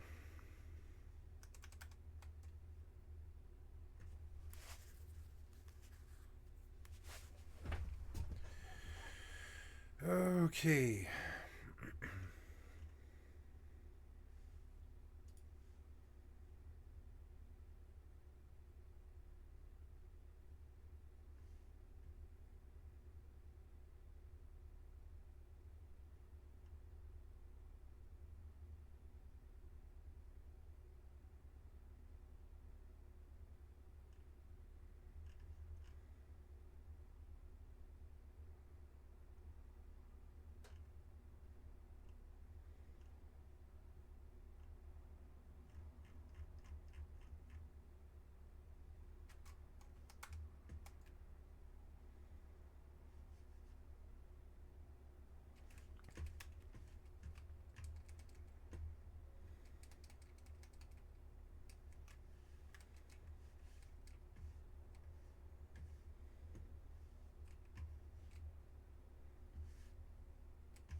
2012, Star Citizen is announced in Game Developer Conference. Thank you, the On Yumix. Thursday, I've liked and Friday. subbed to your channel. 2 years later, the very first publicly playable program was provided for the wider public. Oh wait, no, that was 2013, but the PU was announced in 2014 and then released in 2015. You know, sweet, 2014, it's been 10 years since then, so let's get into it. Since then, it's been 10 years, $750 million, and so many updates and changes that'll make your brain leak. Why are we going all super fast? Your nose. Lawsuits, pay-to-win, exorbitant macrotransactions, and beautifully designed spaceships like nowhere else. This and more has taken place in those 10 years since the first quote-unquote playable programs that Star Citizen released. And yet, there still is no end in sight. So let's take a look at what the hell was going on in this time. But before that, the video is sponsored by Exter. Exter is most known for their cool compact wallets, which they sent over. With RFID blocking plates in the real leather exterior does make it look rather sharp, holding up to 12 cards with extra pocket for cash, and obviously low profile design. But that's not the only thing they've been making. They also sent over their latest tracker card, which works with Apple's Find My app. The card is similarly compact, and with 3 months on one charge, you can throw it in and pretty much forget about it. But that's not all. In fact, there are a lot more products in their offering, so go check them out. And remember to use my super duper special code, the Yumix, or the link down below for extra discount, which does stack with extra discounts. And speaking of which, for this Xmas season, Extra is having up to 50% discount. So with my 5% off code, up to 55% savings are yours for some cool products. So, as usual, support the companies that support my work.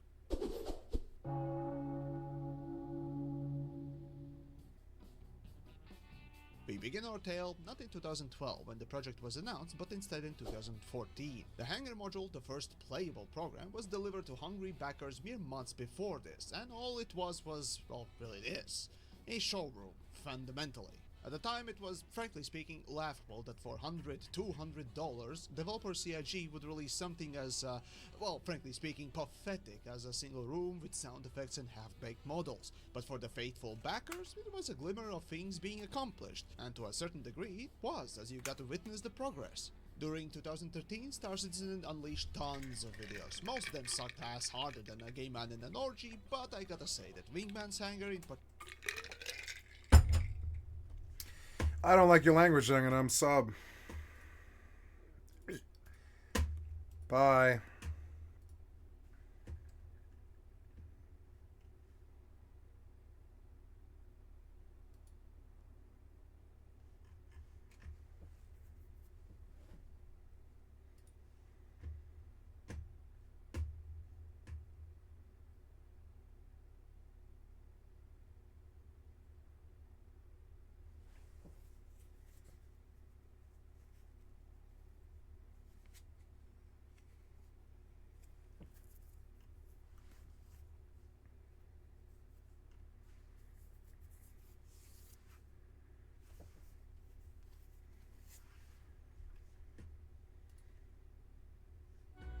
Thank you, Mortissimo Gaming. I've liked and subbed to your channel.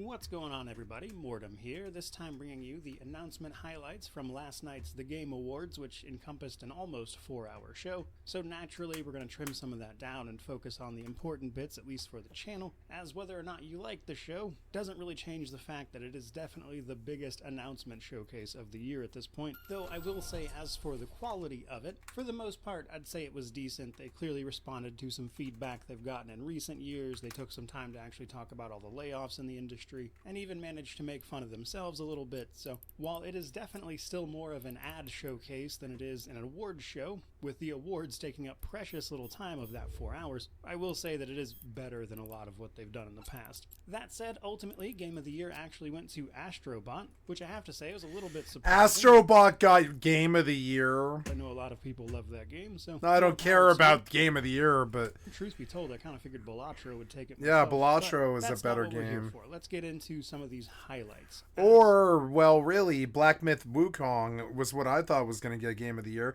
How was it not Black Myth Wukong?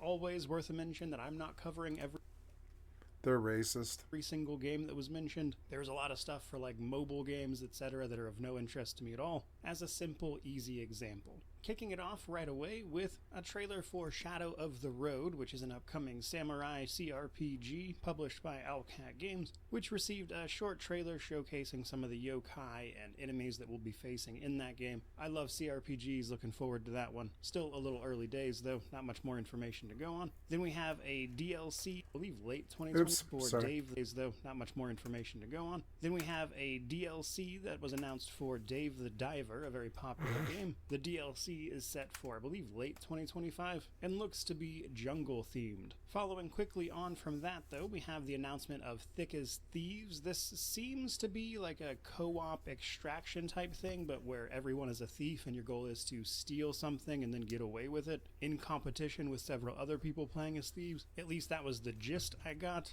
No word on any dates or anything like that. This was just an announcement, so it looks like it might be a little early days there still. Then there was the announcement of Midnight Murder Club, a multiplayer FPS title that seems to play around a lot with light. Most of the mansion in which the game takes place is pitch black, but you have a flashlight and a revolver. A lot of rounds seem to be utilizing tracers, so light and location plays into a lot of this one. It looks like they will be having a planned release of February 2025, so shouldn't have to wait too long to play that one. This looks like a fun game to play with family and friends, which is why I mentioned it. Looks like the kind of thing me and my brothers would get a kick out of specifically. But following on from that, a very exciting and unexpected announcement for this channel was Solasta 2. So, wow. Solasta was a fantastic CRPG that focused very heavily on 5th edition rules as written, but translated to a video game. And in terms of raw, Solasta did a very, very good job. So I was excited to see that Solasta focused very heavily on 5th edition rules as written, but translated to a video game. And rules as written. In terms of raw, Solasta did a very, very good job. So I was excited to see that Solasta 2 here was announced, and it looks like they put a lot of effort into cleaning up the graphics specifically, but they're still using the 5th edition SRDs. But I think if they cleaned up a lot of what was kind of awkward about Solasta, then Solasta 2 has the potential to be a really great game. I'm actually really looking forward to covering that one. I enjoyed the DLC they put out for the first game especially, and it looks like that is going to be hitting early access in 2025, so definitely expect that from me next year. But then probably the biggest announcement of the entire night, I would say, which is The Witcher 4.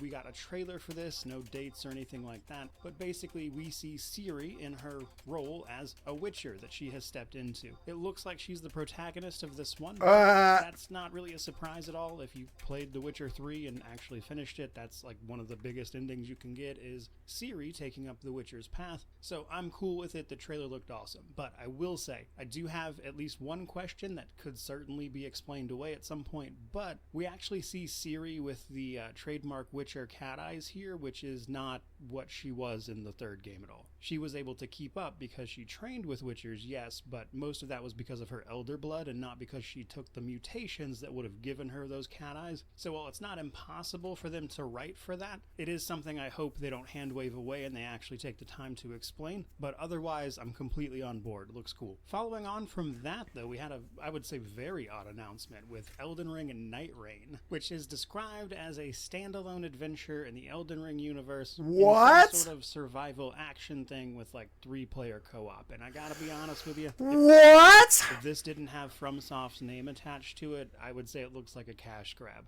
I'm gonna give them the benefit of the doubt here because Elden Ring was great. From Software has put out games that, even though they didn't interest me initially, wound up being really cool, like Armored Core. So I'll be honest, at a cursory glance, this does not...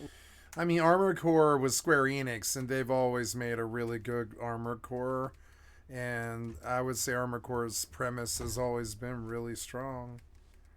I don't know if, honestly, they could have fucked it up that much. I don't know. Look good to me, but I'm willing to give it a try. Gonna have to see how that Elden Ring Night Rain sounds fucking terrible. Ends out on that one though, for sure. Then we had the quick announcement that Final Fantasy VII Rebirth will be coming to PC. Oh, good. We're finally gonna get our fucking... Now, this was supposed to be an open world, January, right? But it's not. It's just a linear story again. 23rd, right around the corner, which is... Wait, when? Will be coming to PC on January 24th. Wow, that's early, but I mean, this was a linear story. It wasn't the open world that it was supposed to be. I think even Final Fantasy VII is still better. Because it like at least had an open world, so when you go out and journey and fight, it it feels right.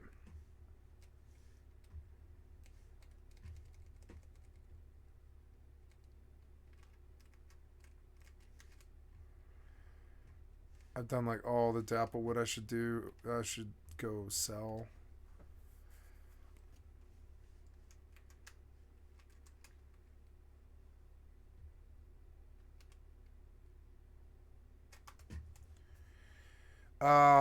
But this wasn't an open world.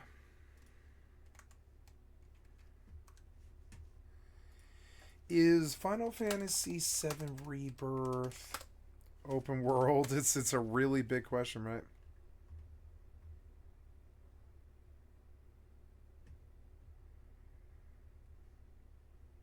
Is there an open world with random battles?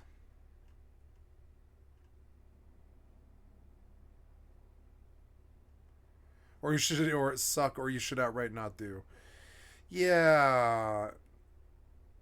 Yeah, honestly, 7 was an open world game.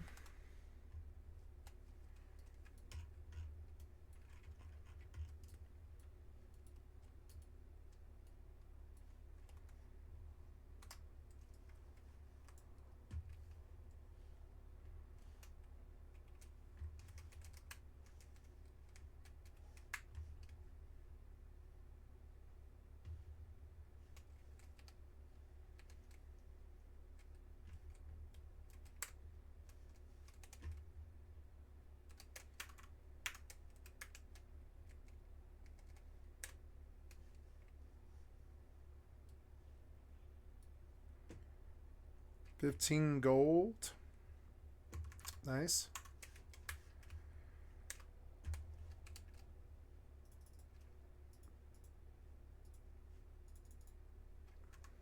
Oh, did I not sell all of it? I guess. Yeah, I didn't sell all of it, so that's okay. 42 gold. That's a lot less money. So now the wood kind of matters. I guess. Can I? Do you buy Granum? Do you guys buy Granum? Because I'll go work on Granum if that's better. Not really. What about Greywood? Yeah, they're still paying for Greywood. Whitewood.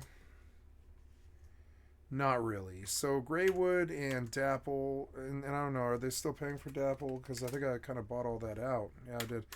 So no, the only people buying are Greywood. Alright.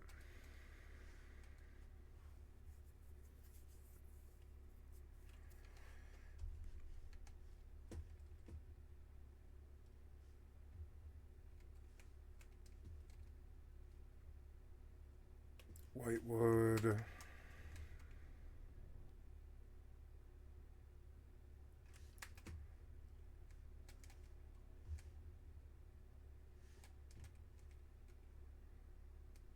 Whitewood. Dapple, Dapple, Dapple, Dapple. Greywood.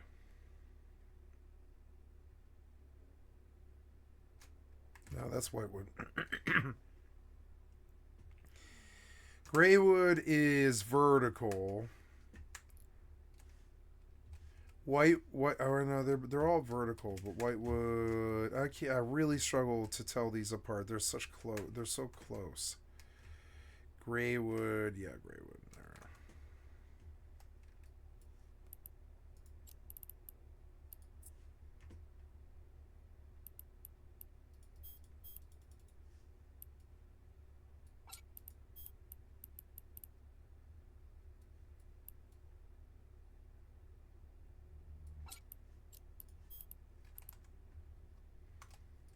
Third, right around the corner, which is yet another reason I need to get around to checking out the original remake that they made and then Rebirth. I heard Rebirth was great. A lot of people really enjoyed it, but this is a PC channel, so until that stuff hits PC, I don't usually bother. So hopefully I'll be able to make some time for it now. And then we got the showcase for the Outer Worlds 2 from Obsidian. Outer because Worlds releasing 2. Avowed in February wasn't enough, they're also going to be releasing this game in late 2025, doubling up for the year, and The Outer Worlds 2, of course, being the sequel to The Outer Worlds, but bigger and better. It has a lot of the trademark humor from The Outer Worlds, and it looks like they really just tried to expand on that first game a lot and really flesh it out. And as a little I don't nod... need this game. I didn't want the first one, honestly. I didn't think it was that good. Maybe I've been looking at Outer Worlds wrong.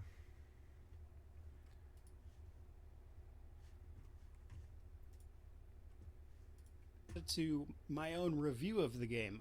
When I initially reviewed the original Outer Worlds, I mentioned that you couldn't throw grenades, but they gave you a grenade launcher. I thought that was funny, and they actually went out of their way to show you that you could throw grenades in this one, so that was nice to see. Again, looking forward to it. I know opinions are split on the Outer Worlds, but I mean, that game was received very well. I enjoyed it a lot, and while it, certainly wasn't Fallout New Vegas, it was a lot of fun, so we'll see what they managed to do with it. Then there was the announcement of Split Fiction from the developers behind It Takes Two. You will be once again involved in a sort of co-op adventure here where you take two people through some just craziness, honestly. And it looks like they're shooting for March with this one, so we don't have to wait too much longer for this one either. But I did want to mention something I thought was really cool. You only have to buy one copy of this game, and then, somebody can just play it with you. So even though it is like a co-op thing, you only have to buy that one copy to actually get the experience, which is obviously good in a game like this. It is. But I know a lot of people loved It Takes Two, and this looked pretty neat for what it is, but not sure I'd ever manage to get through it with the co-op. Next up, though, we had the announcement of Killing Floor 3 coming March 2025, and Killing Floor 3 also has a current closed beta. I know a lot of people love Killing Floor, so I wanted to mention that one. Probably not something I'll play personally, but still. And then there was Steel Hunters, which looked like an almost Transformer-esque video game where you'll be battling these giant mechs, which looked like a lot of fun. And from what I understand, they have a current beta that is going on December 12th through the 22nd, so if you go to their website, you might be able to join the PC beta for that if you're interested. Next up, we had the announcement of Black Frost, The Long Dark 2, the sequel, of course, to The Long Dark, which is a survival game that was well loved. Love the art style on this one, thought that looked really cool. I will probably check this out at least a little bit because it comes to early access all the way in 2026, so it looks like we're pretty early on the announcement of this one, but when I don't need a I think second I'll of definitely be these. checking that one out. Looks pretty cool. Surprised they announced it so far away from the planned early access, though. Then we have some Borderlands 4 information, mostly just that it was there. I don't know, something about Borderlands 4 just does not look good to me. So they initially announced this a ways back, like right after that movie flopped, and they clearly kind of coincided the announcement with that movie, and it did not go over well because the movie didn't go over well. And I didn't really get the impression the mood has changed here much. I'm sure it'll be fine, but we will certainly see what happens. Following on from that, we have... Borderlands came out of a very brief period of about 1998 till about 2006, when everything was wacky and we were using words like badass and we wanted blood and gore and boomer shooters and stuff because it was a more innocent world. Like we were like kind of like, 9/11 had just happened and it was a little bit of a darker world.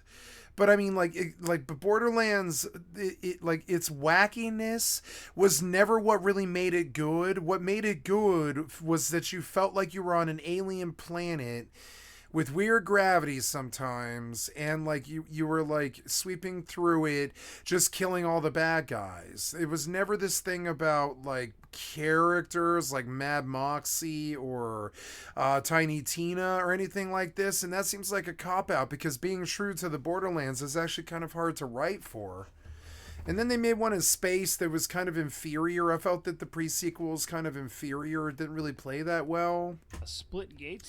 They thought Gravity was just going to... Back then, they thought Gravity was going to really carry games. Like Halo Ost and stuff had Gravity. They all had like low gravity, and they thought that was just going to carry games. A multiplayer FPS title that kind of looks like it took inspiration from Portal, as you essentially have the Portal mechanic, but now you get to co-op shooter your way through that, which honestly seems like a pretty fun time. I think Portal, but co-op shooter is not the worst idea I've ever heard. So fair play. And then RGG, the Yakuza dev, announced 2 different games actually, Virtua Fighter and then Project Virtua Fighter. Century. Of these 2, Project Century was especially interesting to me because I initially thought this was like a Yakuza game, but like set way in the past, at least comparatively, mind you. But it turns out this is their own like separate title called, again, Project Century. This looks really cool to me at a glance, so I'm excited to see what they announced more of there.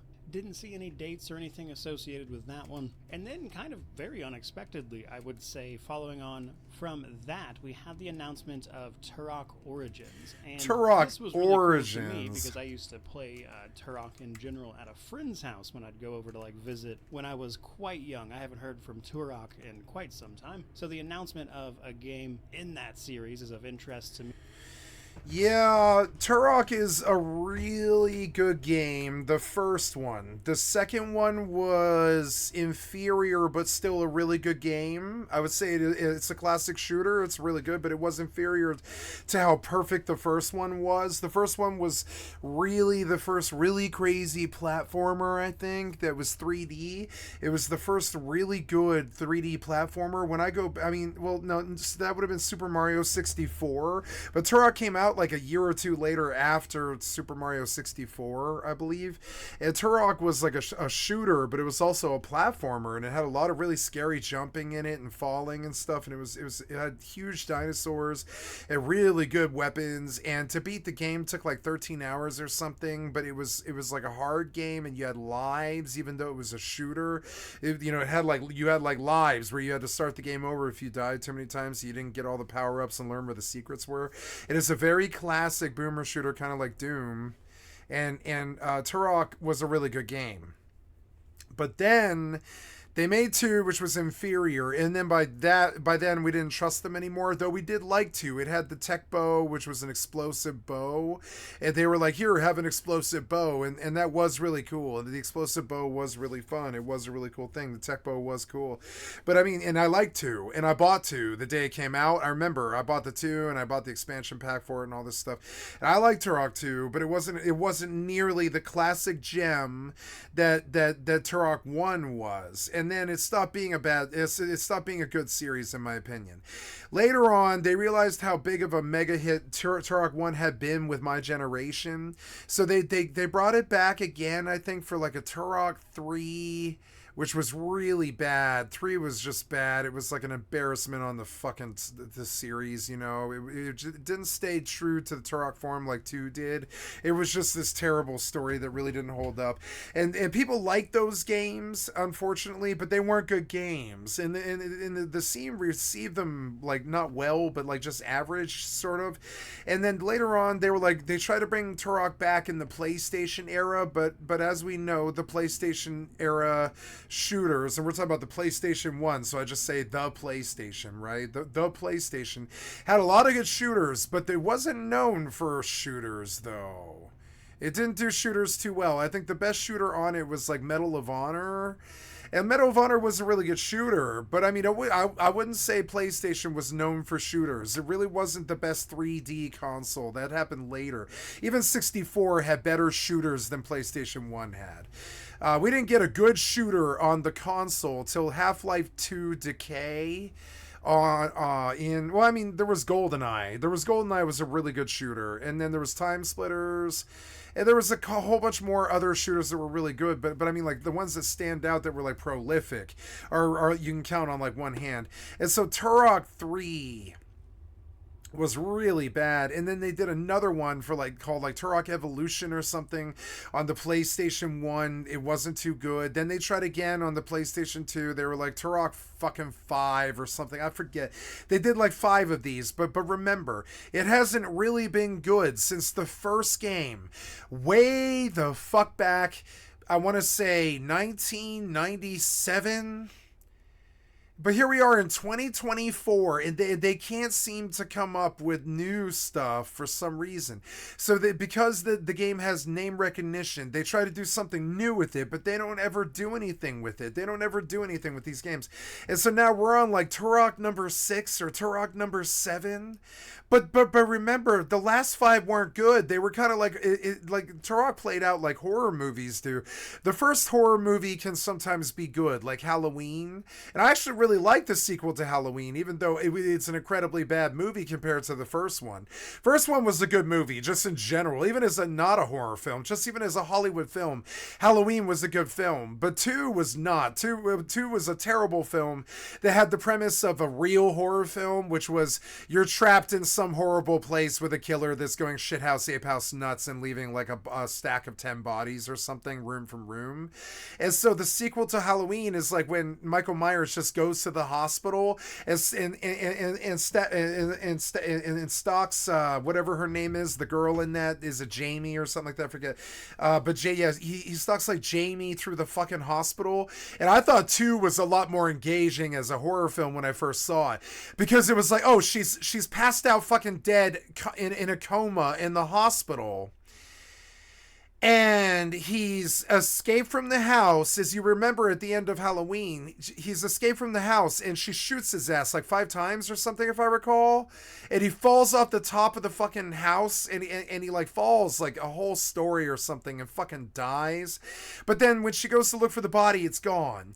And you find out that he's just like down the street in a car, if I recall. He just crawls into like a fucking a station wagon or something like that. He breaks a window and crawls in a station wagon, and he stalks her, and they take her away, and he can't do anything about it because the cops come, and he can't do anything about that. They do the whole "you've been attacked by a serial killer" thing, and they circle the wagons, and he can't get at her, and he wants to just stab her right then and there.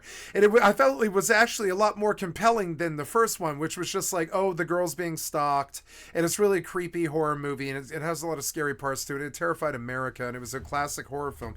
But 2 was more engaging to me as like just as the audience, because it was just her passed out in a hospital bed, a bunch of doctors and a hospital fucking cop, if I recall, and like Donald Loomis or whatever the fuck his name was, the professor or whatever is on the track, I think, again, and there's nothing between. There's no horror story that slow burns or anything like that. There's just Michael Myers in the fucking hospital at like 3 a.m. She's passed out in a coma for like half the movie. So all you see is just him moving through the hospital staff one by one. And it was actually the most savage movie I'd ever almost seen. There was no story to it. It was just Michael Myers goes to a hospital and murders a bunch of hospital staff. It was actually very savage. It scared me when I first saw it on USA. I saw like the sequel to Halloween on USA, and they censored a bunch of stuff because all it is just him murdering people in a hospital. And that's usually what horror movies are. Honestly, it's just they're at a camp, somebody's murdering a bunch of people. They're at a hospital, somebody's murdering a bunch of people. They're in a mall, the zombies are murdering a bunch of people. It's just like sort of like that, right? What the fuck was that? Oh, that was my speakers going on and off for some reason. And yeah, and so but as far as the shaky premise of just Michael Myers in a hospital for 2 hours, that's what it was too. It was like Michael Myers creeping through a dark hospital for 2 hours, murdering doctors. That's what that movie is too. Try and tell me differently. I think they break out at the end of it for like about 10 minutes or something, but it's just not like more than that really. And there was another movie like this too, which was like the 5th one in Jason. The 5th Jason movie is Jason Goes to Manhattan, which was my favorite one because that one's just Jason is on a boat, and the boat crashes into the Manhattan harbor. So he just like walks under the water to the fucking beach, and then he just starts murdering the first people that he sees. There's no storyline to it or anything like that. It's just what happens if Mike or if Jason Voorhees goes fucking crazy and shithouse mad in Manhattan and just starts murdering people on the fucking streets. And that's what that movie is. And honestly, when they get past the pretense of trying to tell a story in something like a porn or a horror movie, and they just get to the killing, I actually kind of respect it a little bit. And I would say that you know, that was and I don't know why I brought up Halloween. I just wanted to kind of do content for the stream. I mean, I remember Halloween, nasty thing. So I remember, you know, all this stuff, but where was I going with this? Like, so like, remember Turok 1 had the horror movie syndrome, which is the first one is good and sticks with us and is memorable forever. But then they make like 5 more fucking Saw movies, or then they make 5 more Jason movies, or they make 5 more fucking, or 10 more fucking, you know, Jason or Freddy or whatever movies, right? And you know, and you realize that the only good one was the first one, but then they just tried to cash in the name for 5 to 10 more movies. Silent Hill 2 was like that. Like, the first Silent Hill movie was actually extremely good. It's like my favorite fucking horror movie, pretty much. But then they made like 5 more, and you're like, why? At that point, and it's weird because I do kind of go sooner or later. I didn't go, but I saw the second Silent Hill movie and then the third Silent Hill movie, and I don't know why. I just liked the first Silent Hill movie. I thought it was really genuinely done. It was done well by a real Hollywood director, and it was a shitty popcorn flick, but it was, you know, a better horror movie than average. Like, it had a good story and it had good compelling like CGI, and it was actually really scary seeing Pyramid Head and stuff. It was actually a good movie. But then they cash in for like, and I liked the second one, but it was still a cash grab. And so they see the success of an underground cult hit like Turok, and they'll cash grab it for 30 fucking years. And the problem with this is Turok would have lived on in our minds as a really fucking good game if they just left it at Turok 2.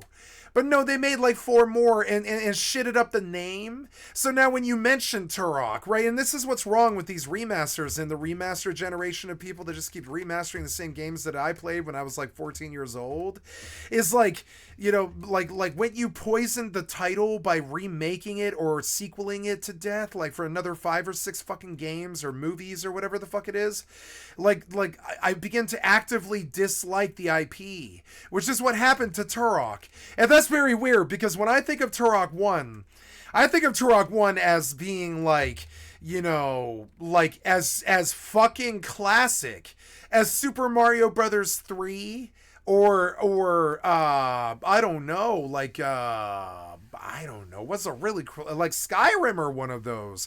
Turok is a really standout fucking title that really like showed what the 64 could do and what the future of shooters could be, and I believe it's the first game that ever had a BAM. I'm talking like a mob that was the size of the whole screen and stuff like that. I mean, it wasn't the first game, but it was the first real BAM that I recall that really intimidated me, because you would get to like level 6 or something, and you would go through this like platform jungle for an hour and 15 minutes or something, and if you died, you were just done with the game basically. And then then you would finally get to the top of the ziggurat, and there'd be a giant ass T-Rex up there, and you had to like fight. It was a Stegosaurus or something, and it was like the size of, I don't know, I can't think of a comparable boss. It was just huge. It took up the whole fucking screen. So you'd have to pull out. The whole game was about going to 8 different levels to get 8 different like cuts of a evolutionary weapon that we've had, that the mankind has had forever, to kill dinosaurs that have been enslaved by some alien race or something like that. I forget the story in Turok, but I believe that's somewhere around it. So once you go through all 8 levels, you get the slivers to a super weapon, like a BFG weapon, a big fucking gun, and it's this big fucking weapon the BFG in Turok, it was this weapon that literally would turn the entire screen blue for like 15 seconds because it was like an atomic bomb going off. And that's how good Turok 1 was. We wouldn't have had good explosions without Turok 1. There was a lot of really good things Turok 1 did that,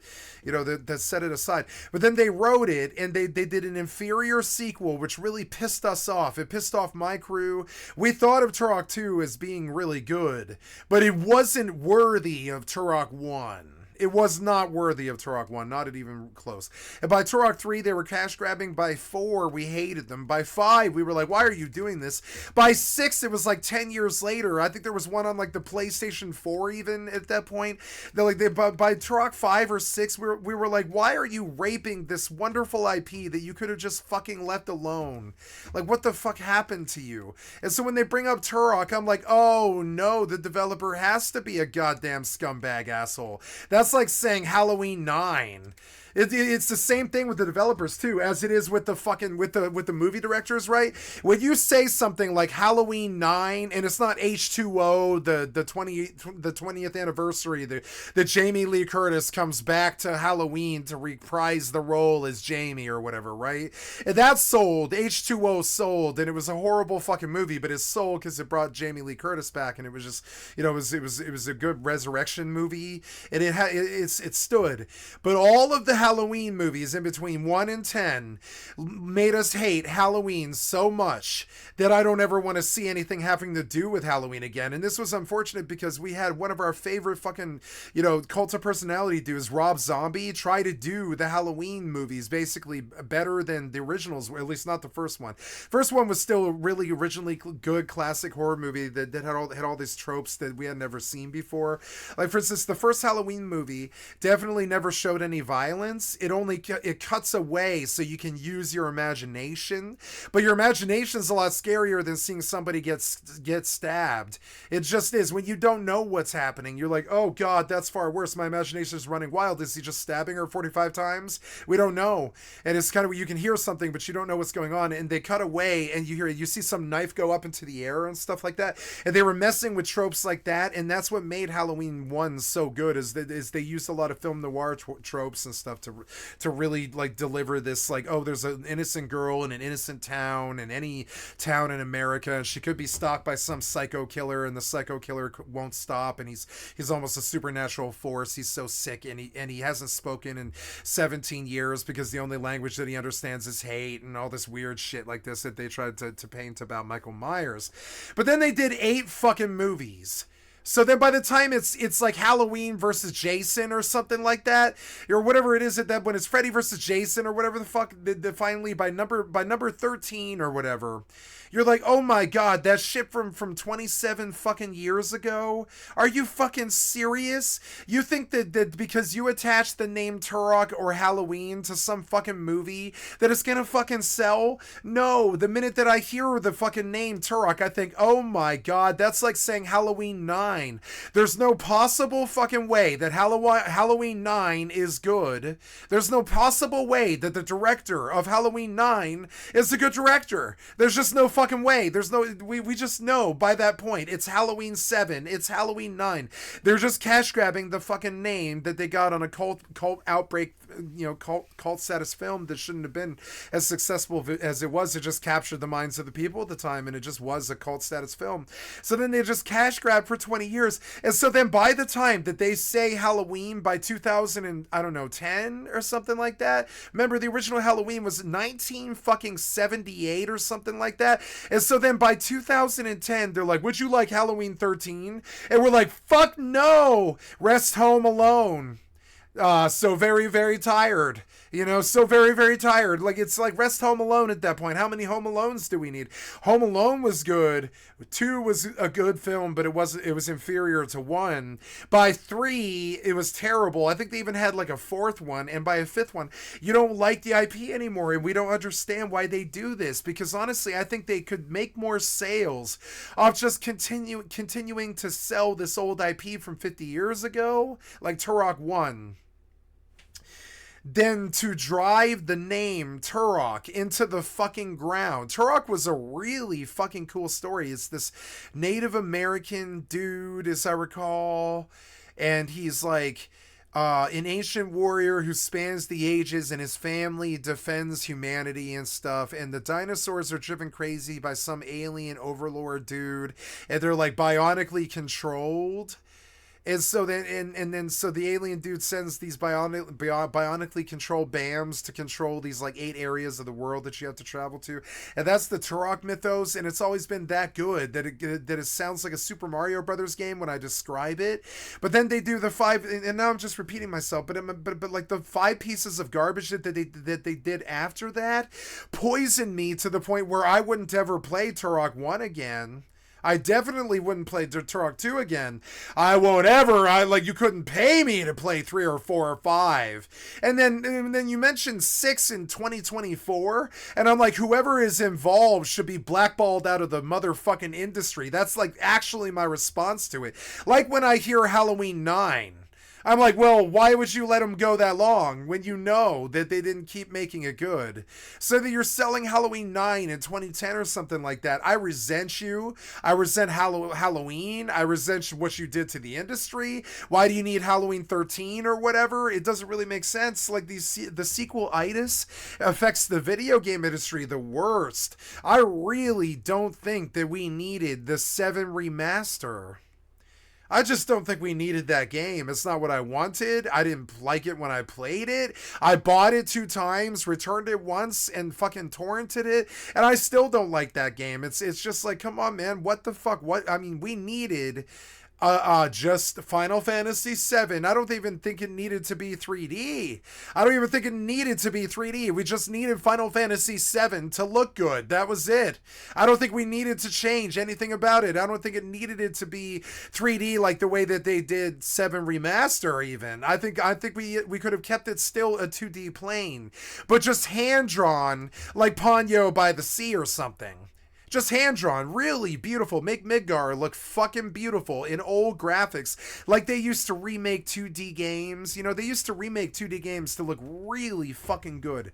And like, you know, and like the modern Mario Brothers on Wii. Like some of those old games that they remake look so fucking good when they're hand-drawn. They look like these beautiful tapestries of carpets and stuff. They're so fucking beautiful. And trust me, 2D can be beautiful. So I at no point did and 7 was basically a 2D game. It was 3D, but it was, you know, it was on a 2D isometric plane mostly.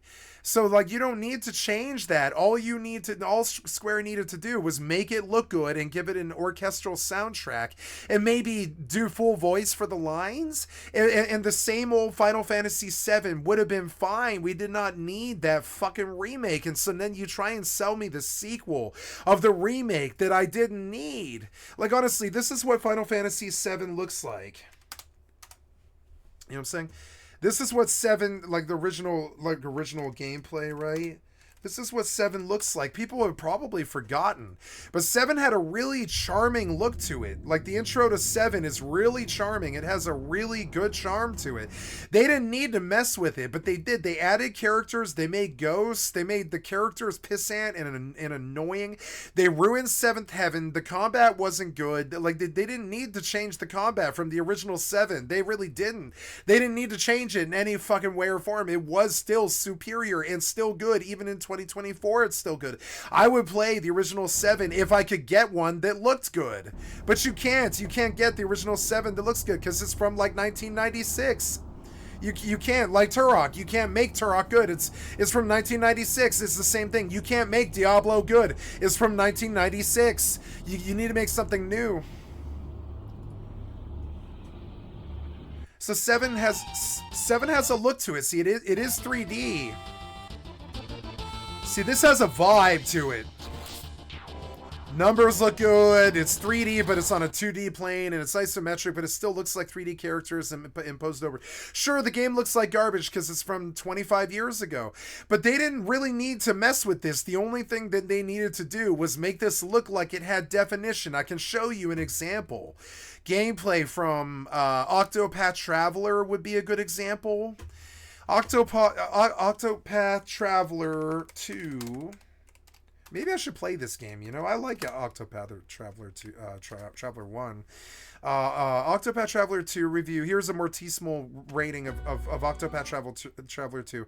So you need to see the gameplay to understand how really beautiful this game is. Oh yeah, I fucking farted. Why are you lagging? You're a piece of shit. You know I have a connection. You're stupid. Stop lagging. So I want to skip, bitch. So look how beautiful this can be. 2D and old remastered 3D games can look really fucking good. It looks like a tapestry on a wall if you were Indiana Jones in some temple. Do you see it? It's fucking beautiful. It like actually is. It looks like the overworld for Chrono Cross. It looks really genuinely beautiful. So we want to see the battle, however, like the battle, right? The progression systems, the combat, right? The combat is a good example. Look, this is all we needed Final Fantasy VII Remake to be. They could have saved so much money. Square Enix is so mismanaged. I fucking hate Square Enix now. One of the reasons being they locked me out of my Final Fantasy XI account because my birth date on my fucking account is wrong. And Play Online is a worthless piece of shit login system that locks you out. That's the main thing it does. That's all it does, is it locks you out. They should have fixed it in 2005 when they made Final Fantasy XIV. But no, they didn't. They just locked me out of my fucking main Final Fantasy 11 and 14 account. So I actively have like a fucking bone to pick with Square Enix, so I don't want to be nice to them. But I will say that they continue to make good games like Octopath Traveler. The amount of times required. Now look how beautiful Traveler looks. It doesn't have to be fancy. It just looks awesome. Not necessarily with the intention of. It looks based, but you know, looks basic. But it doesn't look bad. This guy looks like he's about to kill her. He's all rear back and stuff. To get them into that broken state, and then once they're in that broken state, then you want to maximize as much damage as possible. And this is all they needed to do to Final Fantasy VII. They needed to remake 7. They needed to remake what's it called? It's Xenogears. They needed to remake Xenogears. They did remake Secret of Mana, but I don't think they did justice to it. I didn't like the graphics that they did for Secret of Mana, but I did like the remake of Seiken Densetsu, which is Legend of Mana, I believe. And so, you know, I like Square Enix. I always have. They make good RPGs, but like, this is all they needed to do. So they come back and they make a superior game in Octopath Traveler 1 and 2 than 7, which is so fucking weird in terms of the combat anyways. And it's weird because this is all we needed 7 to be. We don't need this piece of shit 7 remake that they did. We don't need these games that you make like Skull and Bones and 7 remake. We don't need these things. I don't need that. I didn't need what you made, which was like this weird, like the combat in 7 remake does look cool. I will acknowledge it. The game looks cool, but this is not Final Fantasy VII. I don't even know what this mob is, and I have beaten every single fucking Final Fantasy. I don't know what this mob is. It's right. Okay, no, this will be. Oh God, it's Bahamut. No, it's not Bahamut. I don't even know what this is. It's Abzu. I don't remember Abzu very well, but I'm sure he exists. So, but whatever. So like, this is not Final Fantasy VII. It looks like it, and it smells like it. But this is not what the combat was. This is not what the story was. It was not what the interest was. It wasn't the RPG that you could sink 1,000 hours into obsessively because you just need to clear the next boss and kill the next pack and do the next randomly generated battle and all this stuff, and you could just dump 1,000 hours into it because it was a really good game. But no, Remake was not like that. Remake was like this fucking cash grab on some sentimentality with some bad 3D camera, bad combat that didn't even rival fucking, like, I don't even know. What's another Square game that was 3D that was a lot better than this? I don't know. The combat was really pretty bad compared to a lot of their games. So like, You know, and so like all I needed was 7 Remake to look like this. That's all I needed. I didn't need you to do all of these remakes and all these new voice lines and all of this fucking shit. I like that you brought Nobuo back and let him speak about Final Fantasy VII's music again. That's what did need to have. I have no complaints there. It got a perfect 10 when it comes to the music. But like but I mean, like, other than that, we didn't need this remake that you did. Like this remake was not this was not a good game. We didn't need this. We didn't want it. This isn't Final Fantasy VII. This is fucking, what's that fucking crappy ninja ripoff game? This is not this is not Sekiro, like the original 7. This is what's that ninja Tecmo Ninja game? Nioh, right? This is not this was not the fucking the Sekiro that we wanted. This is Nioh. It's the Kirkland brand Final Fantasy VII. Honestly, we didn't need them to change it. We needed this, right, to look like this. That's all. That's all we needed them to do to 7. That's it. That's all. We didn't need them to fucking change it or add anything to it. We didn't even need this screen to look any different. We just needed it to be in high res so it reads like this and it looks like this, and you can tell that it's a 2D character imposed over a 3D thing, but it still has really high res graphics and it has that old classic video game charm. We just needed an actual 7 remake, and I would be playing that right now probably religiously. I love 7. You can play it forever. You can just fucking keep cycling 7 for the rest of eternity, because it's like this RPG that just plays forever, that's got this depth to it. You can keep leveling until you're all 9s, and it's just, it's just a really good RPG. The music's classic. You can listen to the music for days on end. It's so, and why you thought this needed to turn into this? It's a mismanagement of not only Final Fantasy VII, but Final Fantasy in general. Why you thought that the 7 needed to be this? It didn't. You're bored. You're bored by your old ATB system, but I mean, the ATB system in 7 is still a really good system.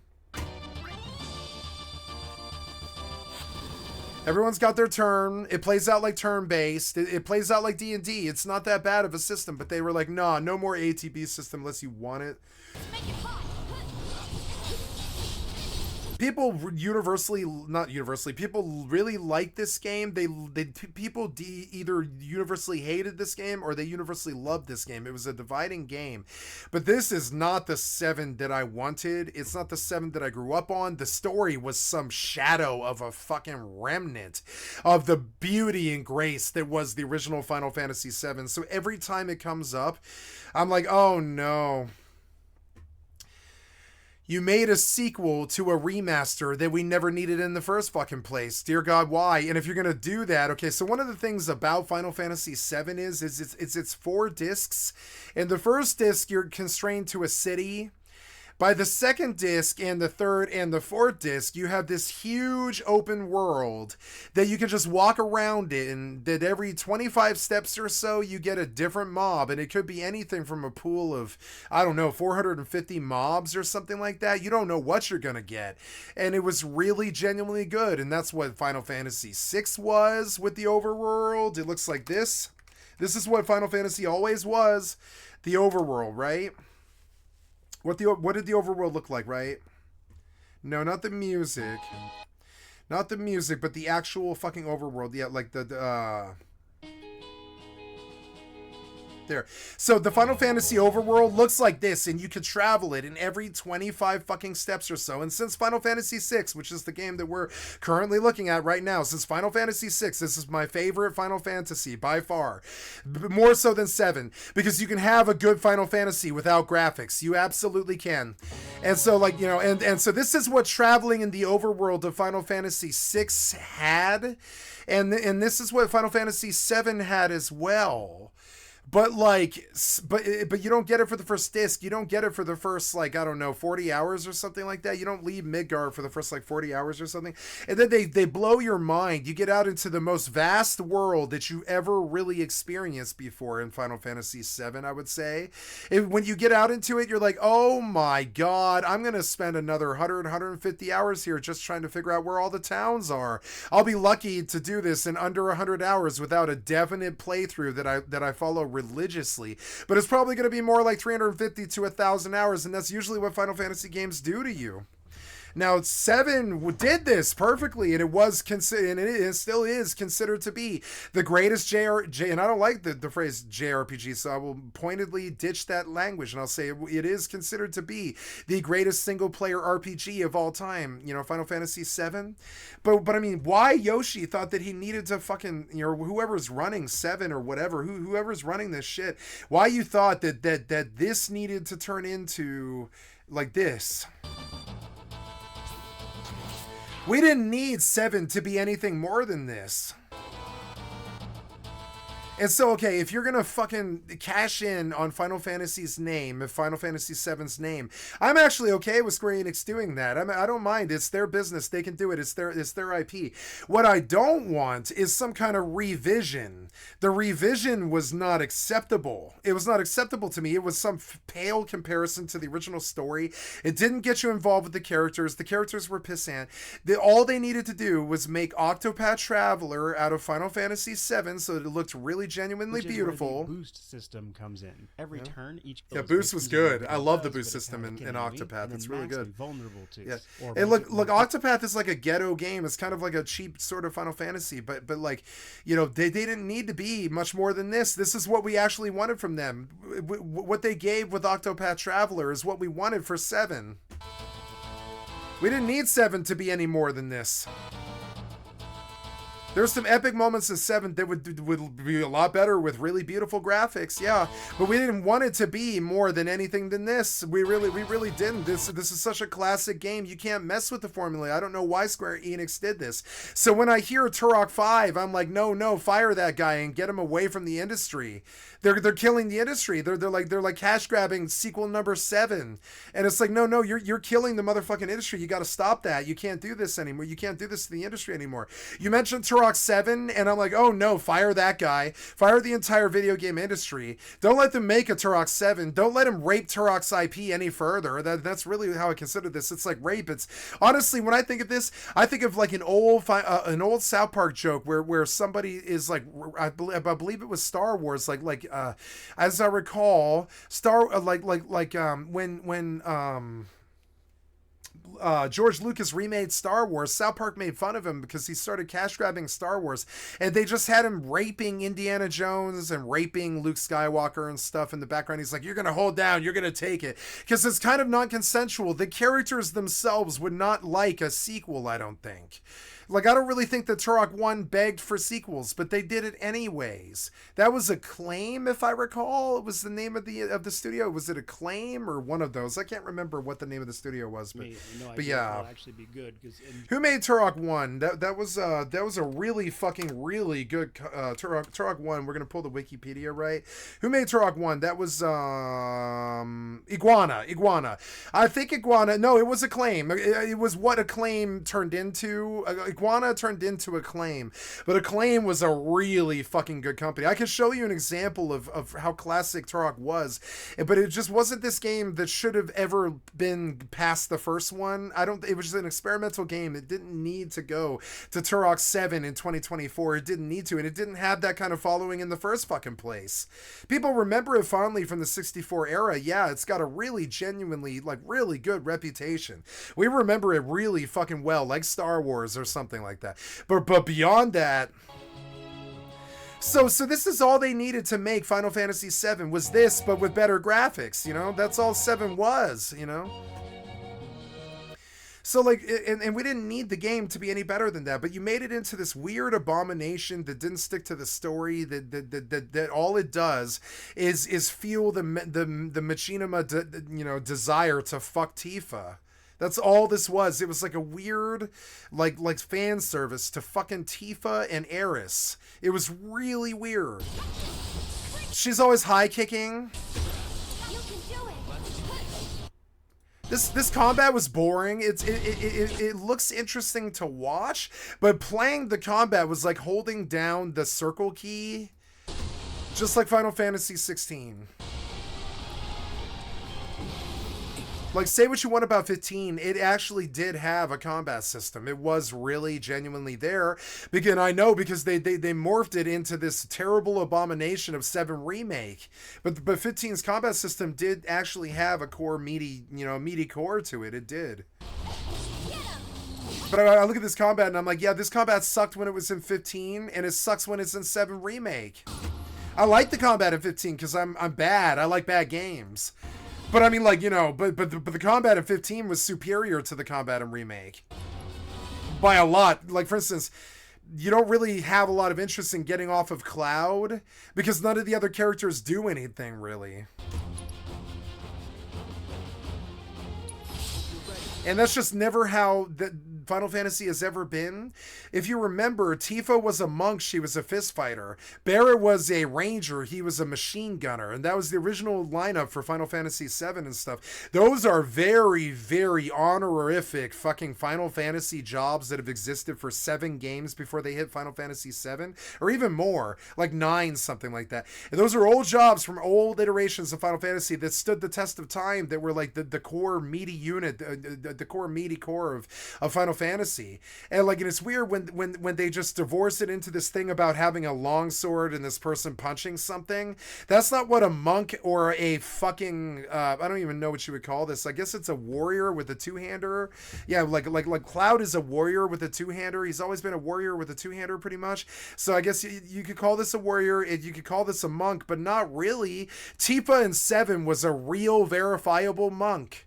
You know, and Cloud was like a real verifiable fucking warrior in the original 7. But in this weird bastardized fucking version that they did, like they aren't true to a Final Fantasy 7 class at all.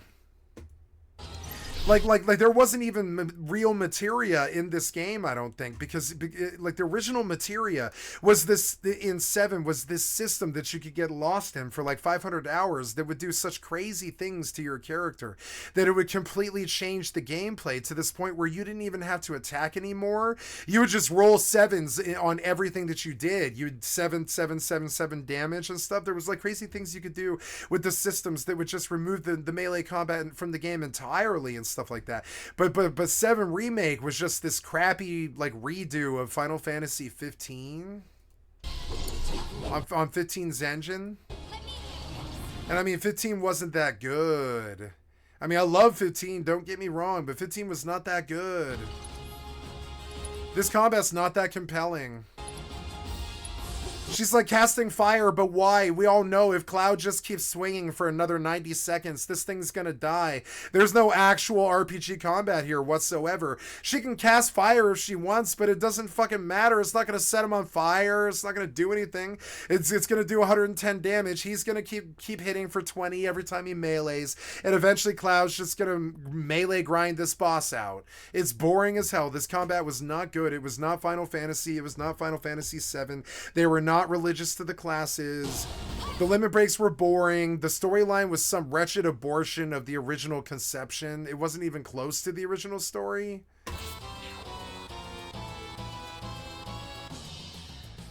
They really seem to want to bring Tifa back, but I mean, you can't bring Tifa back.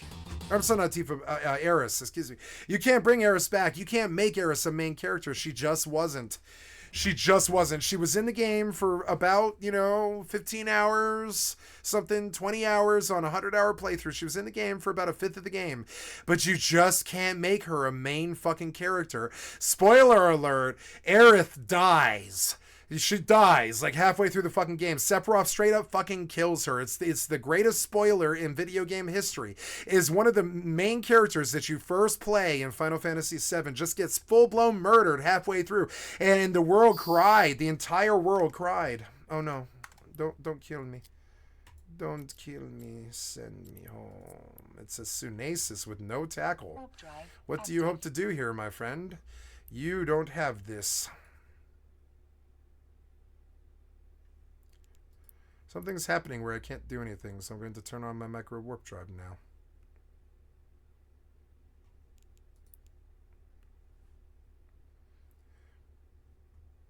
Fucking warp. Warp, warp, warp. Warp, warp, warp.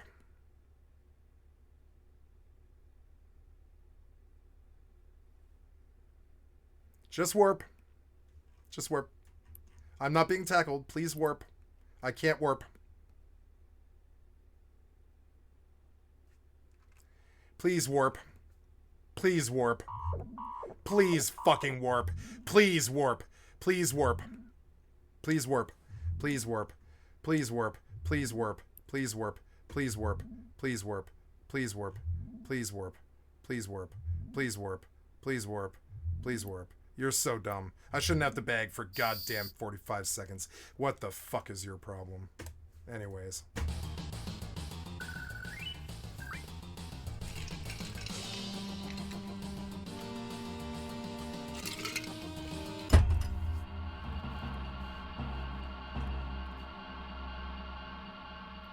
What's the score here, friend? Because the Cernasis with no tackle isn't going to catch Avenger. I don't really know what the score here is. Why did we bother? Just saying. I'm going to come back in like 25 minutes or whatever when this guy's fucking attention span just isn't there anymore. These people, they're so desperate for kills because they play this autistic military sim where they're all playing submarines and they can't find each other and nobody wants to be found either. They're like if you really want to understand EVE Online, it is a submarine game. And if you don't believe me, I'm going to show you something. It is absolutely a submarine. You have like a full-blown like sonar. You have sonar in this game. It's called the directional scan. It sends out this scan to the entire universe. You're going to see it here, reflected here on my F11 and stuff, but or I'm sorry, is it F9? Yeah, here's me. Yeah, F9's good. Yeah, sure. So I hit B, and or I'm sorry, yeah, hear that sound? There's me directional scanning all around me. You can see it, or V. I'm sorry, hitting V, and you see me D-scanning and stuff. This is a submarine game, right? And so these military sim boys, they're so desperate for a fucking kill because they play this autistic submarine game where everybody is down periscope and nobody wants to be detected. It's an entirely cloak and dagger game.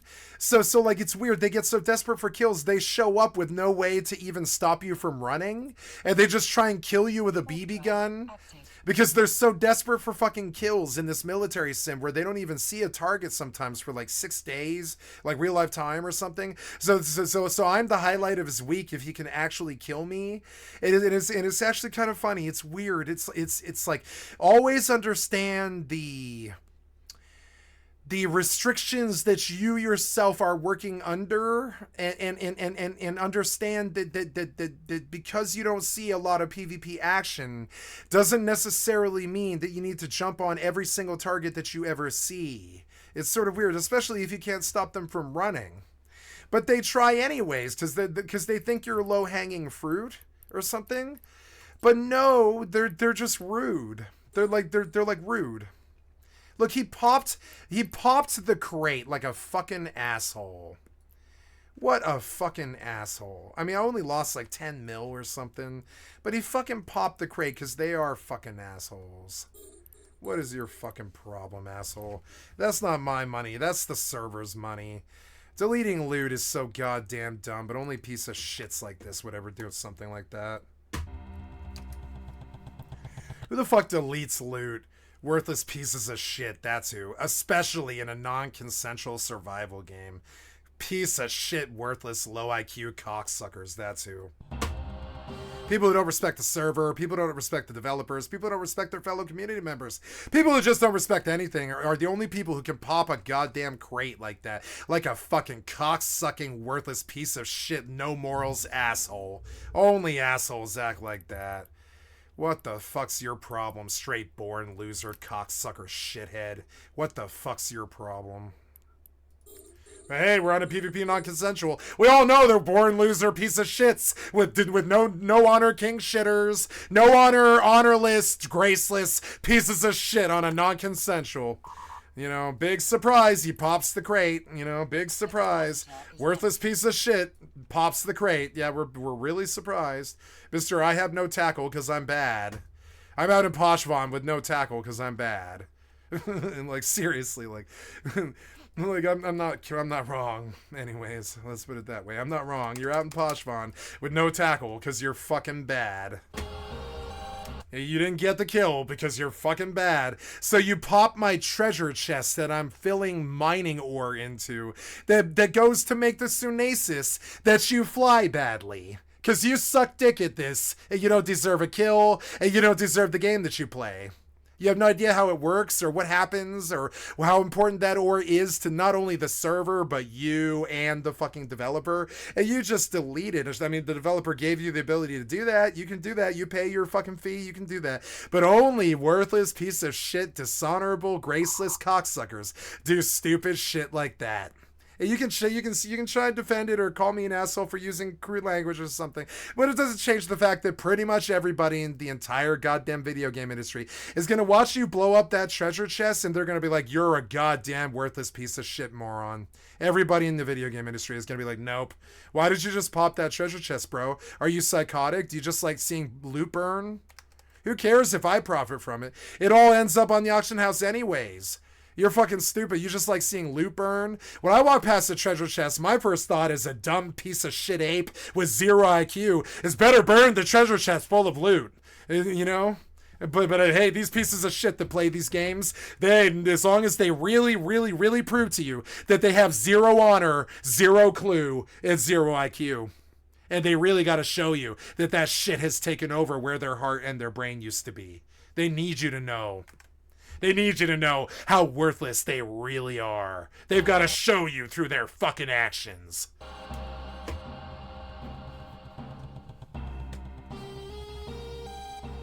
But no, you're still a worthless piece of shit, and I don't even care to know your name. I don't care to know your name. You're a worthless piece of shit. You're not a credit to the community. You don't play Eve well. You don't know the names of the game. You don't know what you're doing. You're worthless. You don't play the game well. Fuck you. I don't care to know your name. Don't care to even look. You don't deserve the game that this beautiful game that you're blessed with. You don't deserve the life that you have. Not if you act like this. Not if you torch treasure chests in front of the community. You're worthless. Anybody in the community will tell you right to your fucking face. Why are you torching that fucking treasure chest, bro? Are you psychotic? That's gonna be the RPG response from every other gamer on the fucking planet, except you. You're gonna be like, haha, it hurts him to kill the chest. And then the gamers are gonna be like, yeah, I know, but you're still psychotic. Why did you blow up that treasure chest, you fucking psychotic moron? What does that benefit you? What does it benefit anybody? That's like going to a raid and throwing the loot on the fucking ground. You're worthless. You don't deserve the game you play.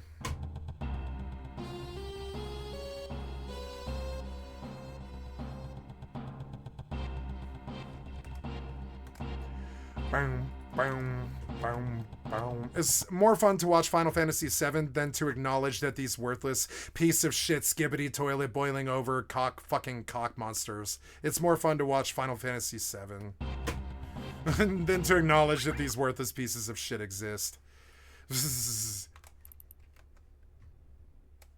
Difficult to add a few more systems to it. Yeah, Octopath was good, even though it's a side-scrolling 2D RPG with like not that much innovation.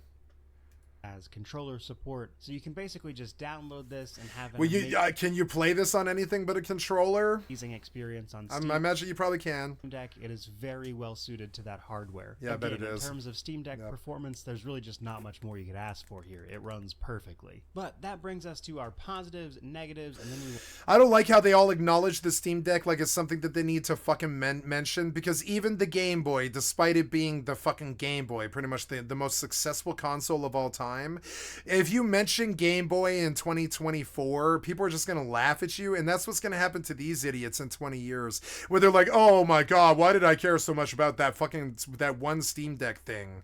It's so dumb. Like you don't need to acknowledge the Steam Deck like it's some fucking elephant in the room and mention whether the fucking Steam Deck runs the game well or not. I think Steam Deck did pretty well, but it's not a Game Boy. It doesn't have that kind of following. I don't care if a Steam Deck plays this RPG well. Every console in history plays this RPG well. we'll wrap this thing up. So, on the positive side of things, It's one of the most basic RPGs ever made. Not basic, but I'm sorry, but like simple. Oh, look at what they did to Final Fantasy VI. Dear God, why? Ugh. But I mean, I still like this. I still like this. I don't think of this game as an I don't think of Final Fantasy VI Pixel Remastered as an abomination. I don't. I think of 7 Remaster as an abomination and a blight upon Square Enix's basically perfect record beyond Play Online, Final Fantasy Mystical Quest, a couple of other games, Dino Riders and fucking 7 Remaster, right? They had an almost perfect career. It's weird for them to see like these decisions, and like honestly I don't mind 6 remake. I think it's fine. The Pixel Remaster of 6, it's fine. It's not an abomination like 7. It stays faithful, you know, faithful to the source material. It absolutely does. It looks better, a lot better.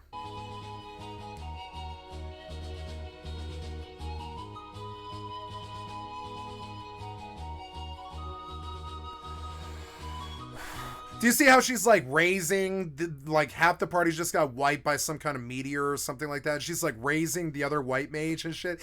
It has real actual RPG battle, unlike this crap. This is not real RPG battle, not in any form. This is watching the same crappy 57 roll over and over and over again. I'll show you what I can do. Which is nothing. Watch 93's roll every second for 15 seconds. So amazing. Watch what I can do. Roll 93's for 15 seconds. I mean, that... One more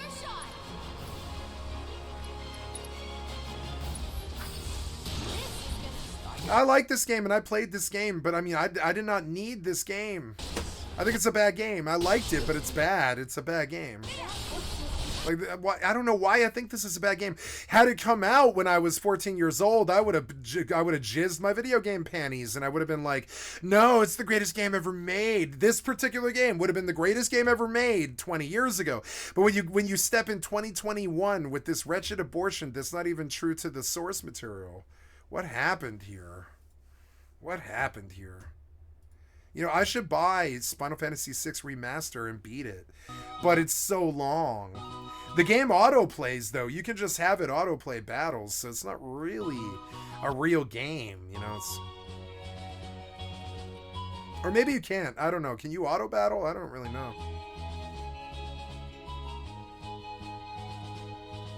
There's Ultima. It's the worst spell in the game. It just kills you. Yeah, look, like fucking Strago's full-blown laid out. Realm is alive because she was just rezzed, and so is Locke. But they're about to die again. No, they beat it in time. No, she cast Ultima. I thought the boss cast Ultima, but no. So anyways, so yeah, so you can see the Final Fantasy mythos was all here in 6 and 7, but that 7 remake, it's not there. Nothing. 7 remake doesn't have anything Final Fantasy in it.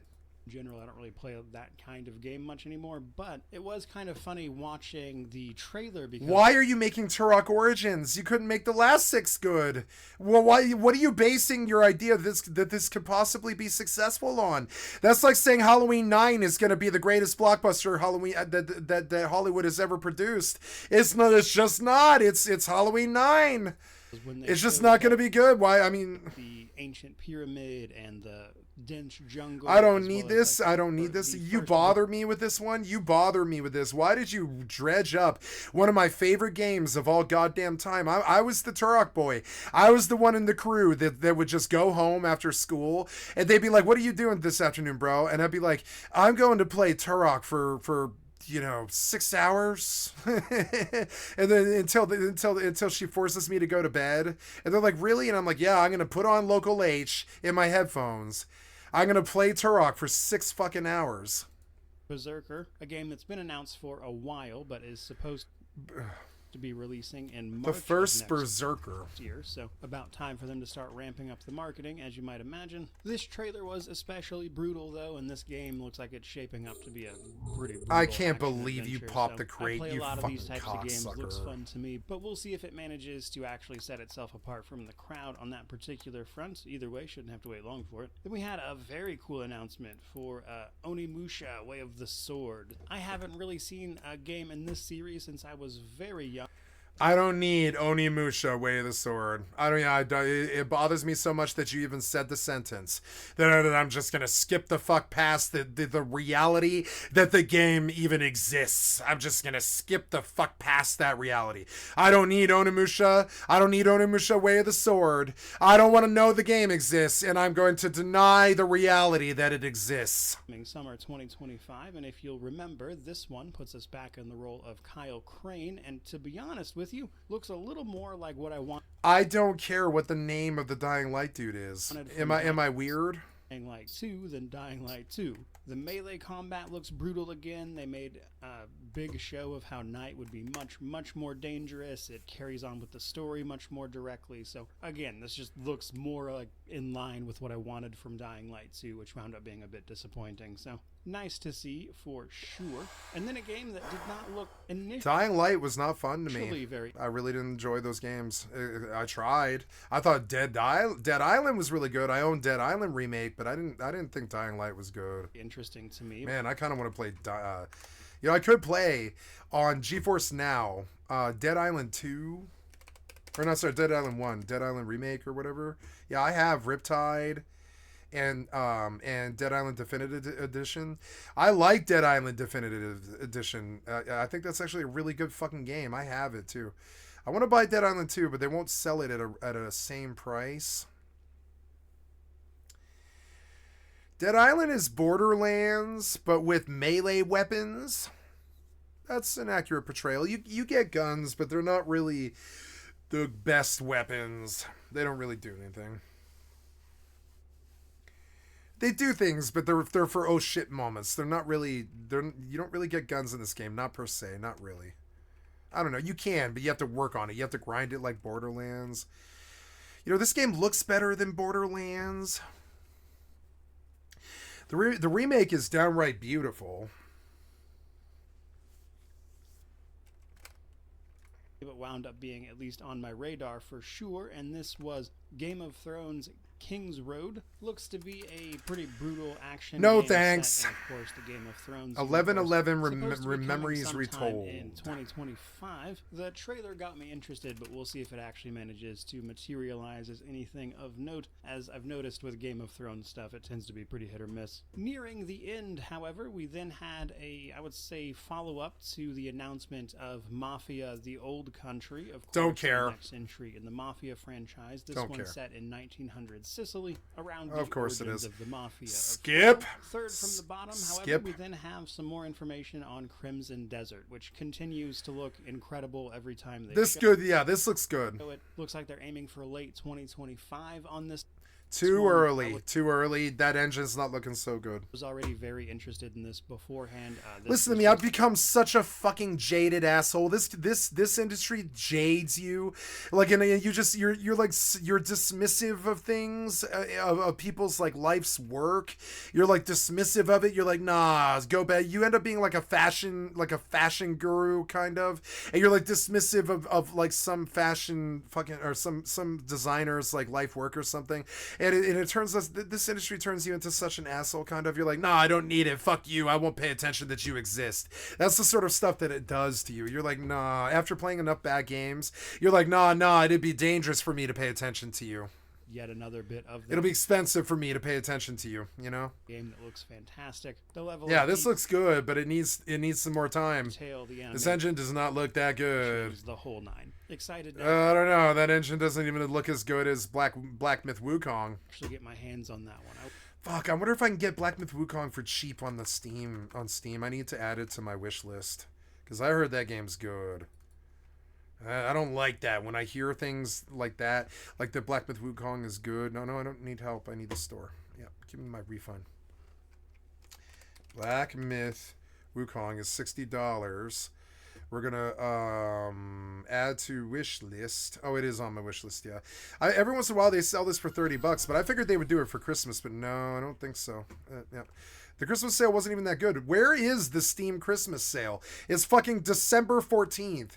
Where is the fucking Christmas sale? I don't think Steam is doing a Christmas sale this year. It's fucking trippy. What is going on? Bandai Namco is the lead of Steam on December 14th. Where is the Christmas sale? When did you expect us to buy games? Yeah, this is not a top seller. Yeah, it's a top seller, but are people playing it? No. You want to see what the viewership of fucking Pantheon is? You want to see what the viewership of Pantheon is? I can show you. It's fucked up. Yeah, it's like definitely fucked up. Pantheon, yeah, Pantheon is sitting at 470 viewers. This game is a flop. It's a fucking flop. It needs at least 3,000 to be taken seriously. It's insane. It flopped on Arrival. What happened to Pantheon? I mean, that piece of shit would have been based in 2004. I mean, it's cool. It's got good systems in it, but yeah, for $40? No, not for $40. No. I'll buy it later for like $5 when they fucking like wallow and drown. I'll buy it when they're selling it for $5 because that game, no man, what I saw, Embers Adrift was better than that game. Ugh. Now, do I still have Embers Adrift installed? I want to try Mage and Embers Adrift because it actually kind of like intrigues me, but I don't know. I don't think I have this game anymore. I have it. I own it, but Embers Adrift. No, I deleted that game because I was like, no, this game's bad. The performance of it is bad, I gotta say. Maybe it's in this one, though. Let's see. Yeah, Embers Adrift is not here. That's a bad game. I know it is. Fucking annoying. So I moved my Starfield. Let's fix the shortcut, and I will see if Starfield plays better now. Starfield, we need you to run shortcut. Yes, shortcut. Go. I lowered the performance a bit, but I didn't really need to. If it's no, wait, what? Okay, unpin from the taskbar. Yeah, Starfield. What?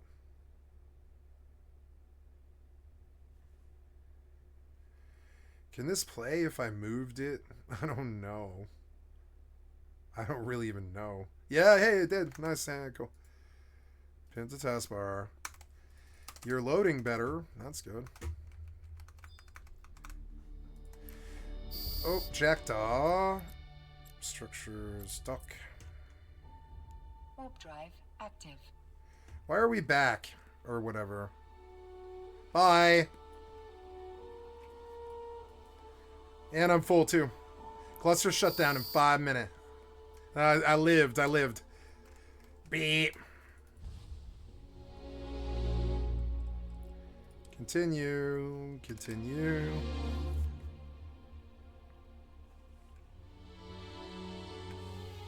Yeah, Starfield is an SSD type game, though. I didn't really think about it, but it is. 135 gigs and in a whole universe and all that stuff. It is an SSD game. So is Star Citizen. There's one I'm gonna play soon called Panga something. Kanga with a Q, and it's supposed to be better than Star Citizen. But I'm not ready. I don't want to do that game just yet. Okay, Eve is shutting down.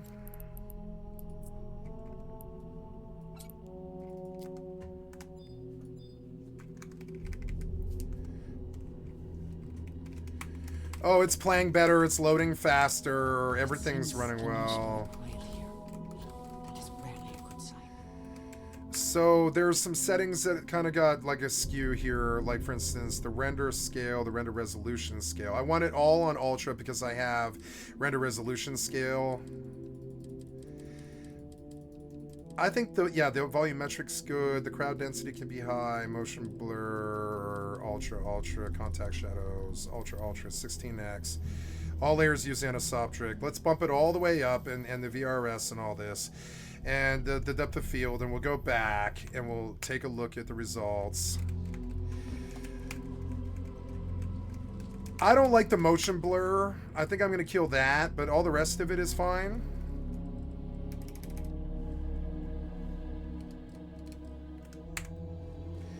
Yeah, we don't need that motion blur, I don't think. I've got to recall what my weapons are.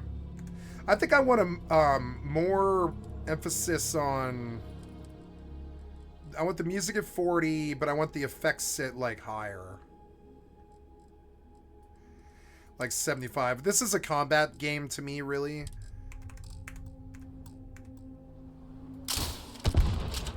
That's better. It was too loud, but it's better. The master is up a bit high. We'll drop it to 50 and see if that chunks it down a little bit. Yeah, that's a little bit of the part of it.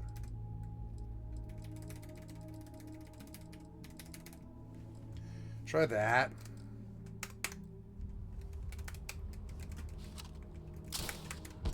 Yeah, it's running well.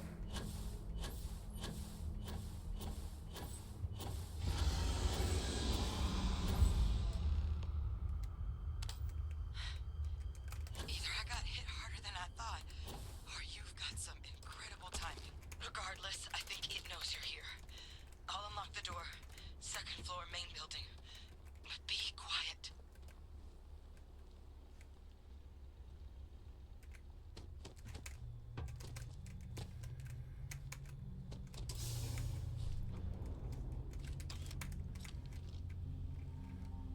Yeah, this game does look good.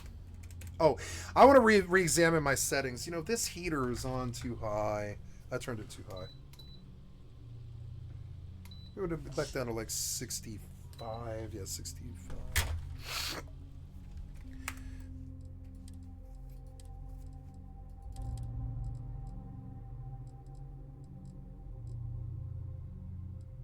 Yeah, and the effects, yeah, the effects, I want to test them out. Yeah, that's about right. Let's listen to Explosion. Yeah, that's not bad. We could go a little louder, I think, without, like, bothering people. 65, maybe? Yeah, that's fine. That's not offensive at all, actually.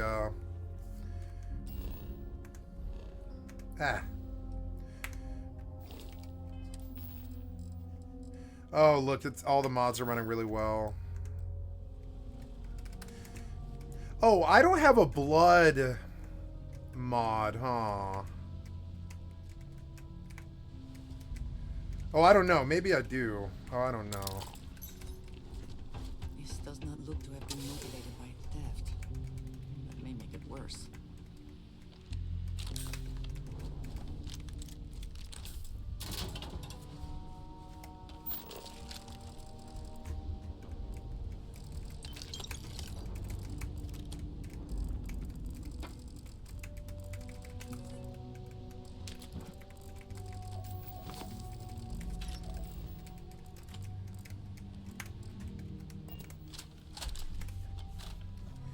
I think 76 Delta Blow. Clean to be one of the settlers.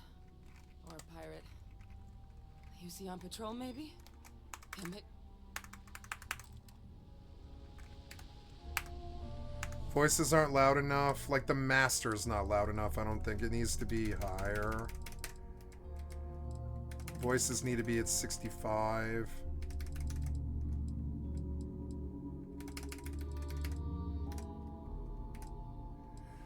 I think I ended up doing the default settings. It's kind of funny. A little bit louder. So you're gonna keep me guessing? You an unlucky tourist, or did the Vanguard, huh? I'm Hadrian. I came here on a... What's one of the a tarot? The admin terminal's here in this building. But if you can... Good. Take care of yourself. And make sure you leave enough.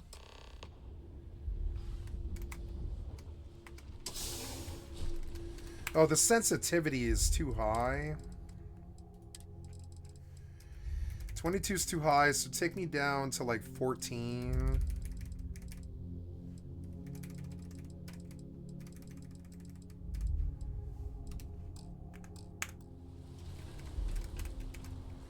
Beautiful. I do like Starfield. I think it's a good game. It's whatever.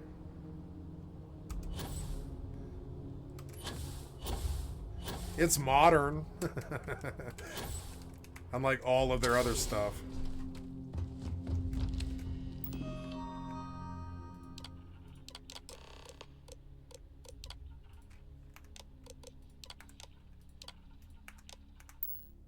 Connection restored.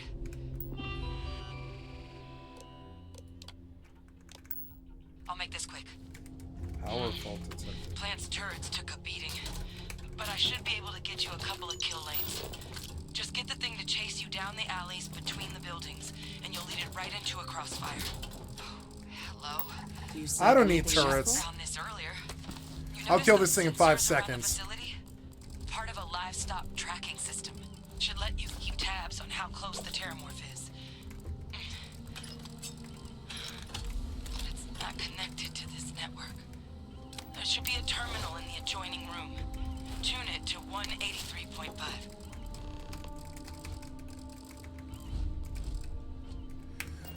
I think the music could be louder. Actually, it's not even like that loud. No, don't. No, don't.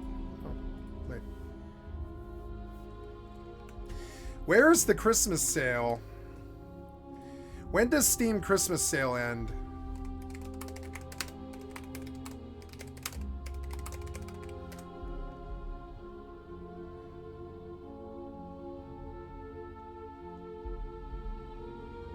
Oh, 19th of December in 5 days. Okay, I was like, yeah, does another sale come?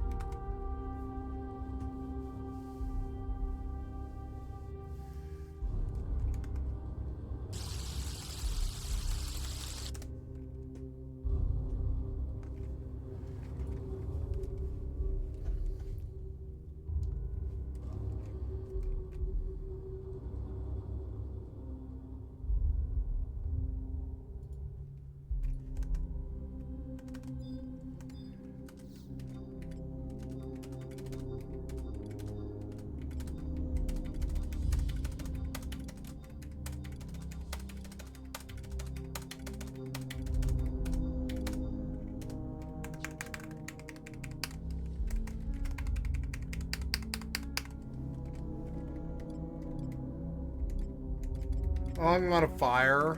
Shit, I am out of fire. Damn it. Gotta go home to Bastock.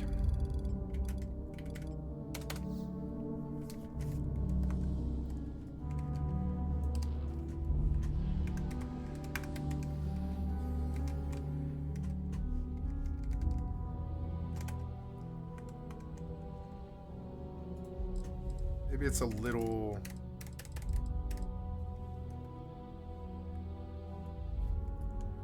I think it's the master.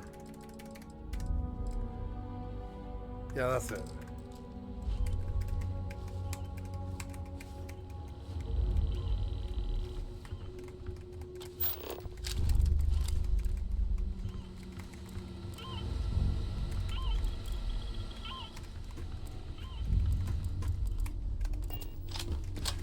That sunlight looks really good.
Oh, my damage numbers were off for some reason.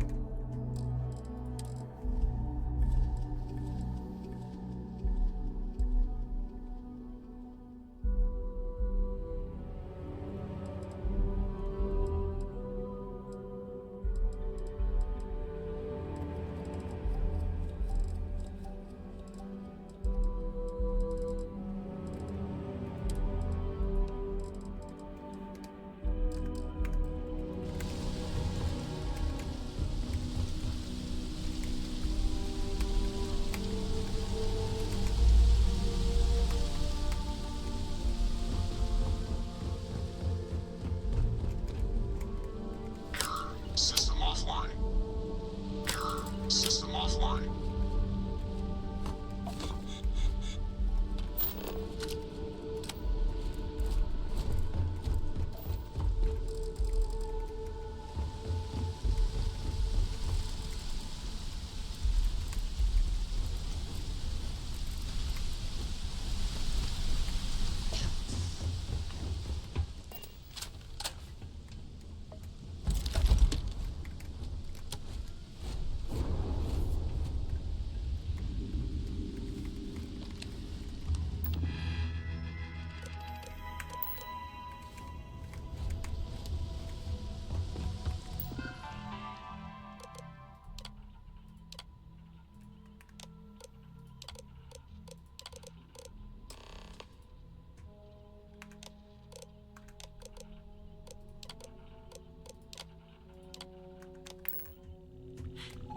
Tracker's reading green. And what's that sound? Security lockdown is active. Shit. Stop. Stop whatever you're doing and get in cover. It's on the move.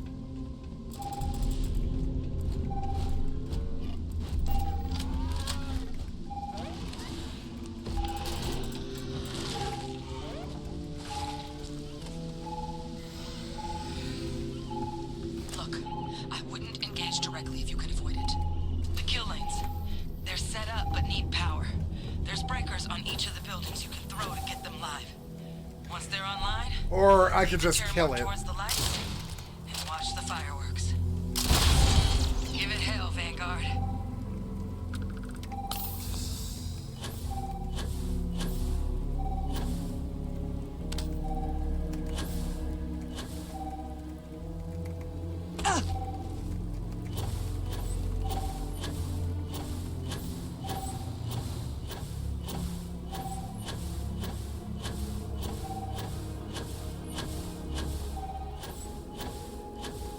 Maximum distance reached. Shutting down.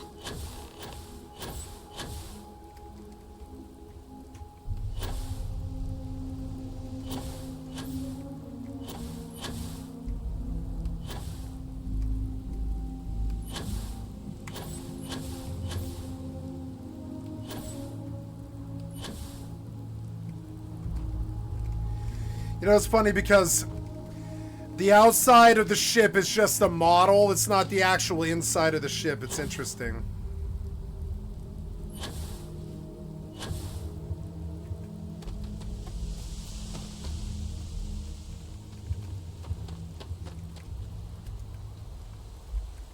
Oh, my tablet shut off. God damn it. My tablet just shuts off now. Of its own volition. It didn't used to do this. Fucking so annoying. Just shuts itself off.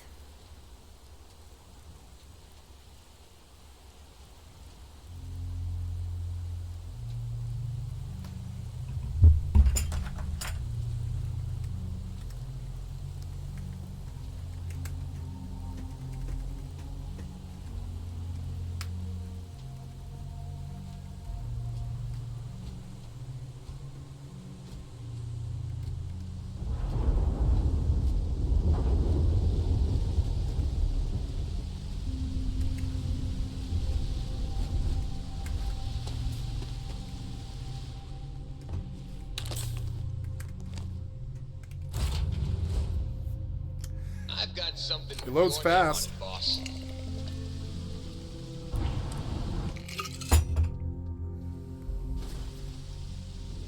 Wait, what? Oh. I have something for you when you've got a sec.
Nah, Dead Island Definitive is EAC. I can't play it, but I should download it.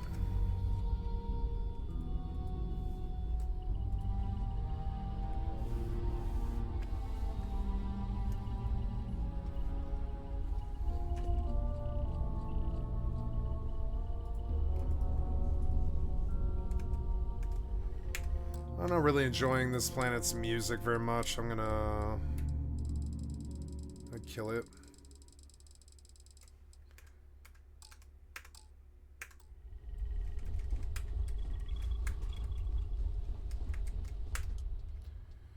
(5 p.m.)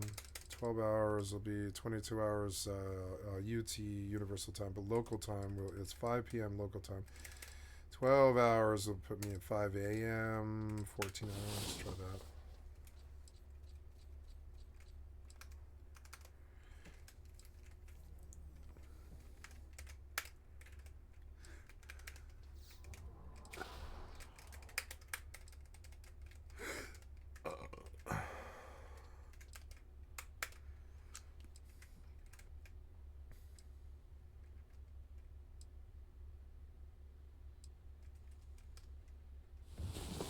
Come on. There are worlds to conquer.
Do these people need other beds?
Here's a bed. I love this ship. I'm so glad I got this huge ship. It's fucking sweet.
You're bleeding over here.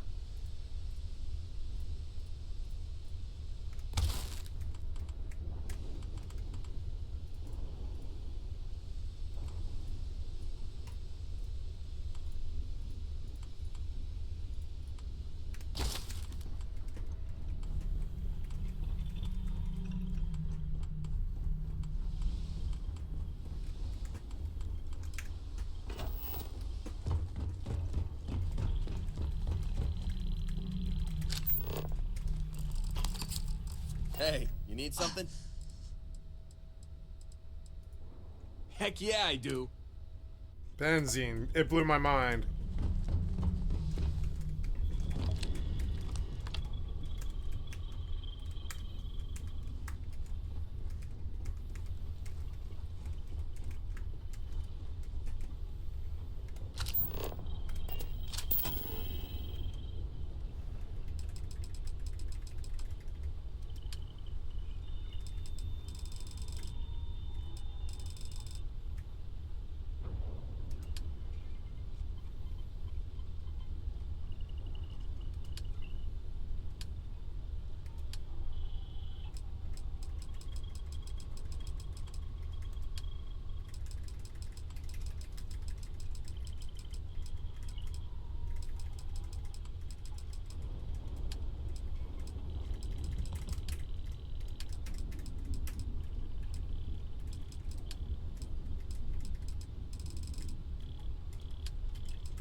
I was beginning to wonder if you hibernate.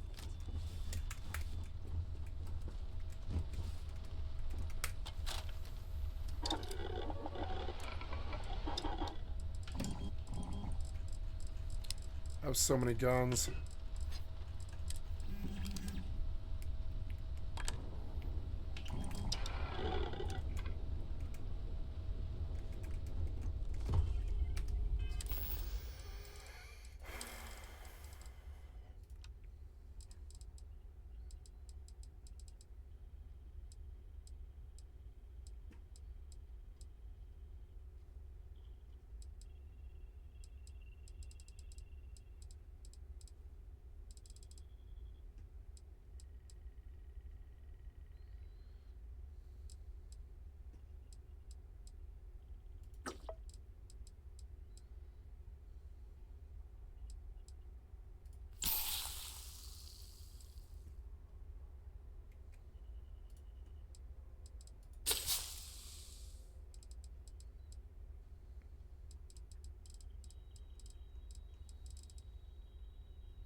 Creature Jam.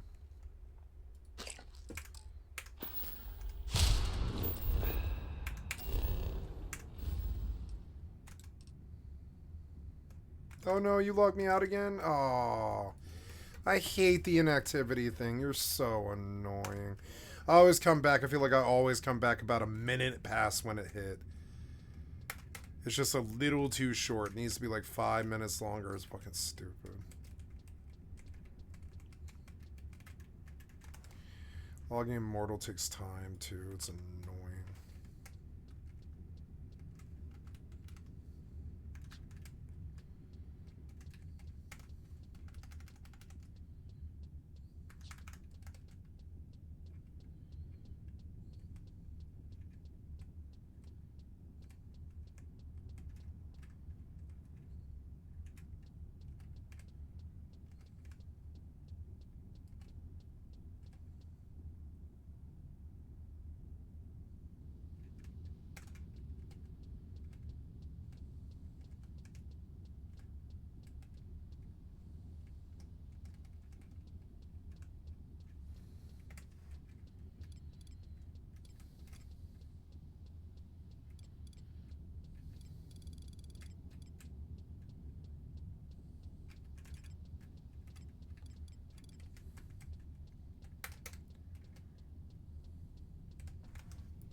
Oops.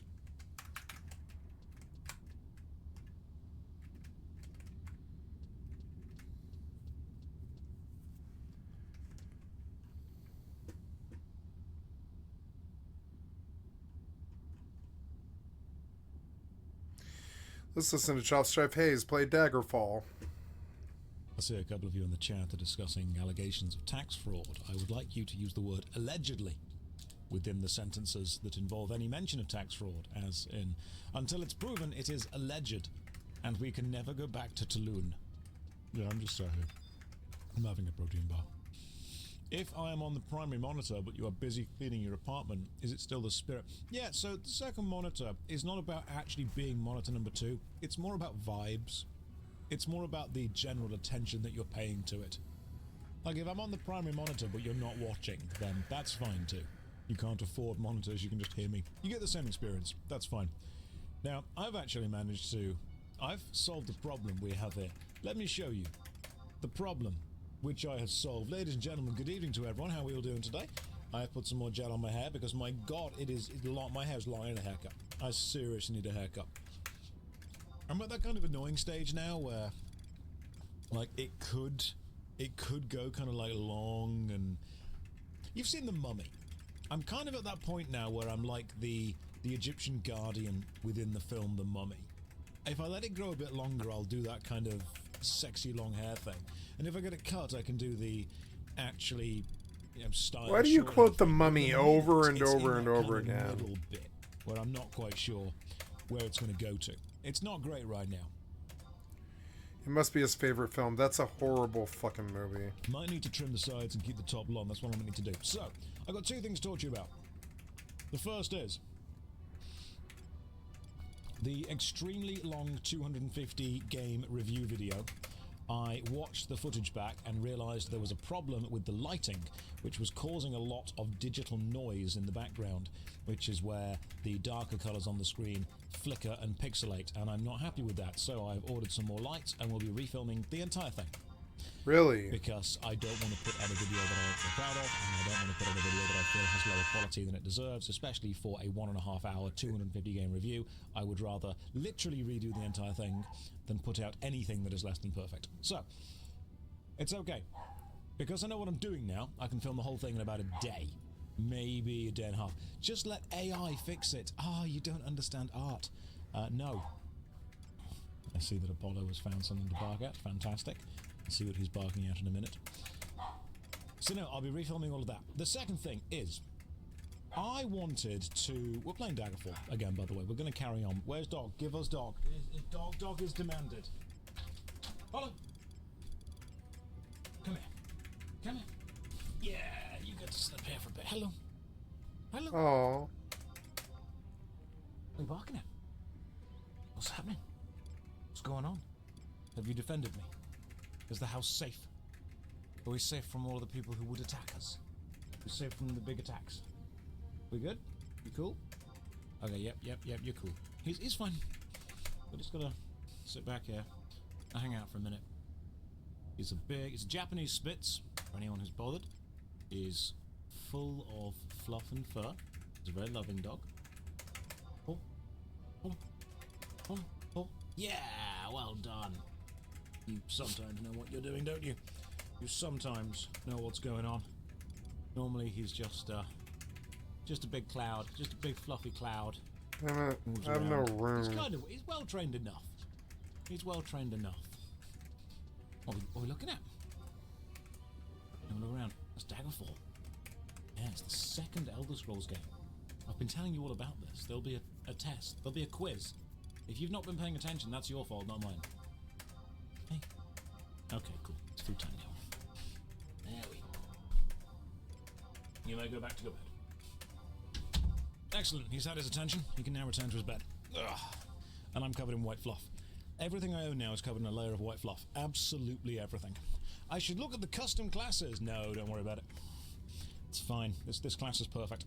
Now, the other problem that I had that I realized was that the journal in this game doesn't actually record what we've done very well. This is the problem. So it gives us the basics of the main quest, but it doesn't give us anything specific. I can't get a hit on And apparently there are several main quests you need to do to actually finish Daggerfall. It's like a flowchart style thing. So, I have added, at great expense, this. I have made a note of all the things we've done so far. Pro, thank you very much for the gifted subs. That's remarkably kind of you. And thank you, Hentai Watcher. Appreciate it. I'm glad that you're up front with that. You know, glad you understand. This is great. I'm glad we're together. Here's the thing. Why did the dagger fall? Main quest. Why is King Lysandus dead and angry? Emperor wants to know, what's up with that? That's the main thing that we're doing. Number 1, met Lady Brisenna. Got her advice. She says speak to Sentinel, Wayrest, and Daggerfall. We've then done the Missing Prince quest. That's all done. We've done the Painting the Truth quest. That's all done. We've done Morgaia's Wedding quest. That's all done. Now, apparently, we will get more quests when we hit certain level thresholds, and then we just kind of carry on. We just kind of keep going from there. That's what I want to do. That's how I'm going to do it. My goodness, we've got a golden Kappa train going on. That is very poggers, guys. That is bussin' for real 100 emoji. No cap. Peng? Is Peng the good one? Peak's the bad one, isn't it? You don't say peak. The problem is that I'm a millennial, which means I was born a little bit too late to understand the boomer humor, and I was not born early enough to understand the complete random humor of Gen Alpha and Gen Z, but I was born just in time to roar. That means I love you in Dinosaur. Holds up Spork, Katie to Penguin of Doom, XD, so random. That's where I was. I realized I was millennial earlier. And does anyone else do this? Does anyone else only make big purchases on the computer? You could make them on your phone, but part of your brain goes, no, this isn't a phone purchase. The phone purchases have a limit. 20, 30, maybe 40 pounds. As soon as you start to get into like 50 pounds, 60 pounds, especially once you get near to 100 pounds, then you're thinking, no, I think this purchase needs a bit more gravitas than I'm giving it. It needs more focus than I'm giving it. This is not a phone purchase. This is a computer or a laptop purchase. Big purchases require big screens. That's how it works. A tablet kind of does the middle thing. Like, I could order something that's about 80 to 100 pounds on a tablet, but anything more requires the seriousness of a PC. I think when I'm just holding the mouse and keyboard, I feel more in charge. I feel more in control of the process. With a phone, I don't feel as in control. And I don't mind buying small things like, oh my goodness, I've accidentally Ubered myself £20 worth of McDonald's. Who could have saw that coming? But as soon as I'm sat there going, right, there's a Black Friday sale on some Warhammer. I need to spend a lot of money. This deserves the PC. That's when you get that. That's apparently another millennial thing that I do. Only millennials make big purchases on the PC only. You have no idea how pog the golden kappa is. Right, someone explain it to me, because I'm going to level with you. Despite the fact that Twitch and YouTube is my job, I am bad at both of them.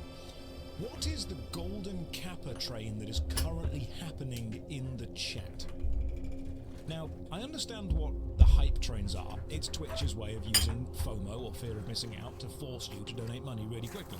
And whenever a hype train happens, it's when lots of people subscribe or donate or cheer using bits all in one go. This was Do-si-do. I don't care whether you do or don't. It's entirely up to you. But apparently, right now, there's a thing called the golden kappa, which is happening, and contribute to earn the exclusive emote for 24 hours. Is that it? That's not all you get. 24 hours. You get one golden emote for 24 hours. Don't even bother. That's not even impressive at all. Who cares? I'll carry on. I mean, I probably shouldn't be saying that about my job, but I will. You got to join the scam train, guys. You got to do it. I'm doing it wrong. It's not even worth it. 24 hours. Just, I don't know, go and get yourself a coffee or something. Right, let's return to Daggerfall. This is what we're doing. I have learned that you get letters delivered to you at certain thresholds. If we use this letter, King Gedawir and Queen Baron Zaya announced their engagement. Lovely. This one, greetings and salutations. That's King Lysandus. And this one here, dear sir, that's more guy. We've already spoken to them. So what I'm going to do is, I'm going to go to the Fighters Guild and grind levels for a bit. And then we're going to kind of try and do the main quest, or we're going to try and level up in the Mages Guild. Because I've discovered that apparently you can actually summon a Daedra when you're higher level in the Mages Guild. And then they can give you really, really good items. Let me get rid of the notepad so you can actually see the rest of the game. And we'll write stuff down on the notepad as and when it happens. It's a Prime sub. Shut up and take my money. Did I get that meme? I did get that meme. I get that meme. I was on the internet when that was a thing. I remember that. I still remember 4-panel Rage comics. They were good. I miss the 4-panel Rage comics. I think we all do. I think all of us miss funny. I don't even know what that joke. is. What? It's another time. It's a bygone time. Ooh, one that I have no idea what the fuck you're talking about. I'm currently wearing those. Sorry. I am. What else have we got? Steel Brigand Jerkin. Don't need to be jerking that. I've already got one. I'm older than you. Here. Don't think there's anything. Ooh, leather boots. No, I've got boots of speediness currently going on. Now, I've discovered that apparently Daedric stuff doesn't even have a chance of appearing until I hit level 10, and I'm currently level 8. So here's my plan. Get to level 10. That's it. That's the plan. You, where is the Fighters Guild? They have one in Issaquira. Well, let's go to Issaquira then, shall we? Find Issaquira. It's over there. Let's head down, let's do it. Run. So we have an anime montage with songs to level 10, pretty much. Pretty much. Vines are just TikToks, but better. Vines were the one. Vines were very much the one. We're showing our age now, guys. We can admit, though, that we're all slightly millennial. Oh my god, yes. The memes you're mentioning aren't millennial, they're younger. They're like Zoomer. I sure hope it does. Thank you, True Gooden, for all of the beautiful lines you've given me. It's like whenever I see a sign, I'm outside and I see a sign that says old people drive slowly, and I'm like, yeah, they do. Oh, topical. Topical. That's what we get. One of my favorite comedians, Dimitri Martin, has a beautiful special where he talks about the sign that says road may be icy ahead. Because, like, it technically always applies. Maybe. I don't know. Give it a go. See what happens. It means the same as road may not be icy ahead, but that one has a more positive vibe to it. I'm having a wonderful drunk Sunday. I've got a little glass of mead going on here as well, so we might be getting a little tipsy. Might be getting a little, as the British would say, a little bit bungalowed as we decide to play Daggerfall at 25. You drop to the ground completely exhausted and awaken 1 hour later. What a perfectly well-timed in-game message for the time I'm having my sip of mead. That's what I'd do. That is what I would do. Your pants of freeballing have broken. Well, we're gonna get them freeballing. fixed then. What time is it now? It's 9 o'clock. So Pants of I've waited 3 hours. freeballing. Let's go and get my pants of freeballing fixed. If you were not here yesterday, you will not understand where they have come from, so I will show you. Yeah, I skipped You can episode enchant 5. things in this game. One of the things we enchanted was a thong.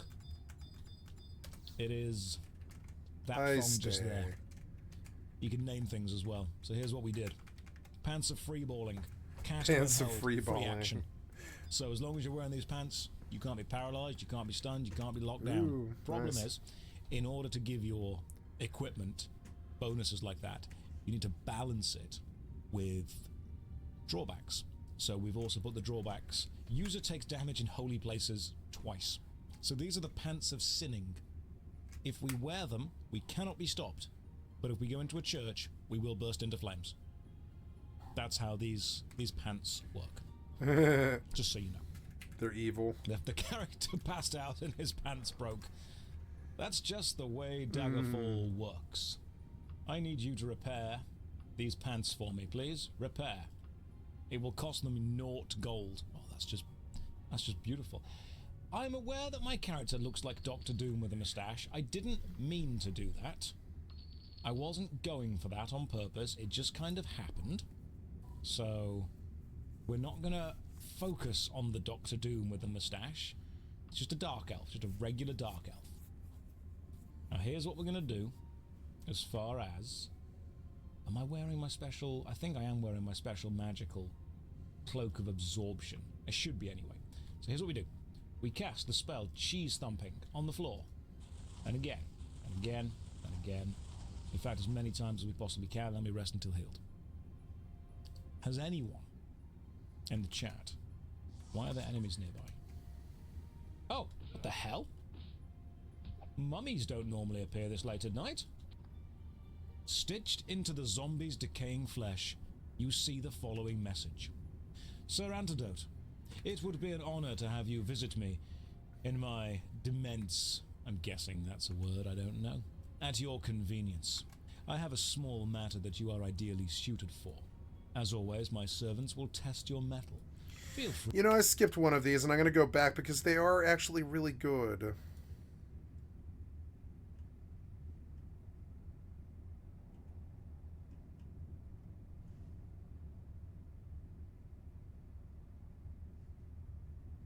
I'm on 4, actually, I believe. Yeah, 4 is where I'm at. I skipped 2 of them. Oops. Cast candle. Continue running.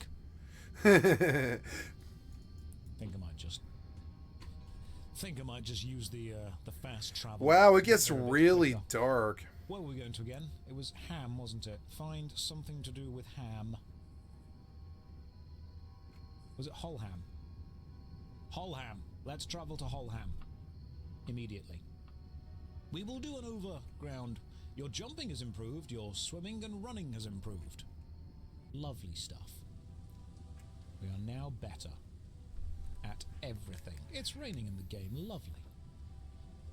So the reason I came to Holham is because I need the Fighters Guild, but I've just remembered that all of the quests in the game are timed. So, we have 45 days left to kill a giant. That should be absolutely easy. That shouldn't be a problem at all. I've got almost 1 billion in ore here. Spam some mage guilds, and then go and try and kill whatever this giant is. When I reach 2.6, I'll just buy a monthly Plex. Just because I can. I haven't done that in a long time. It's been like 10 years, and I'll just buy a Plex because I can. There's nothing really stopping me.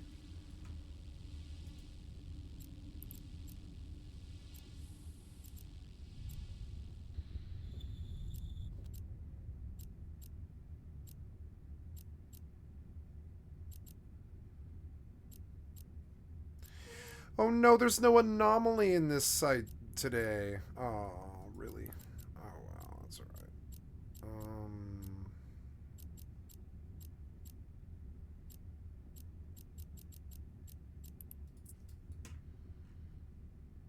Warp drive active.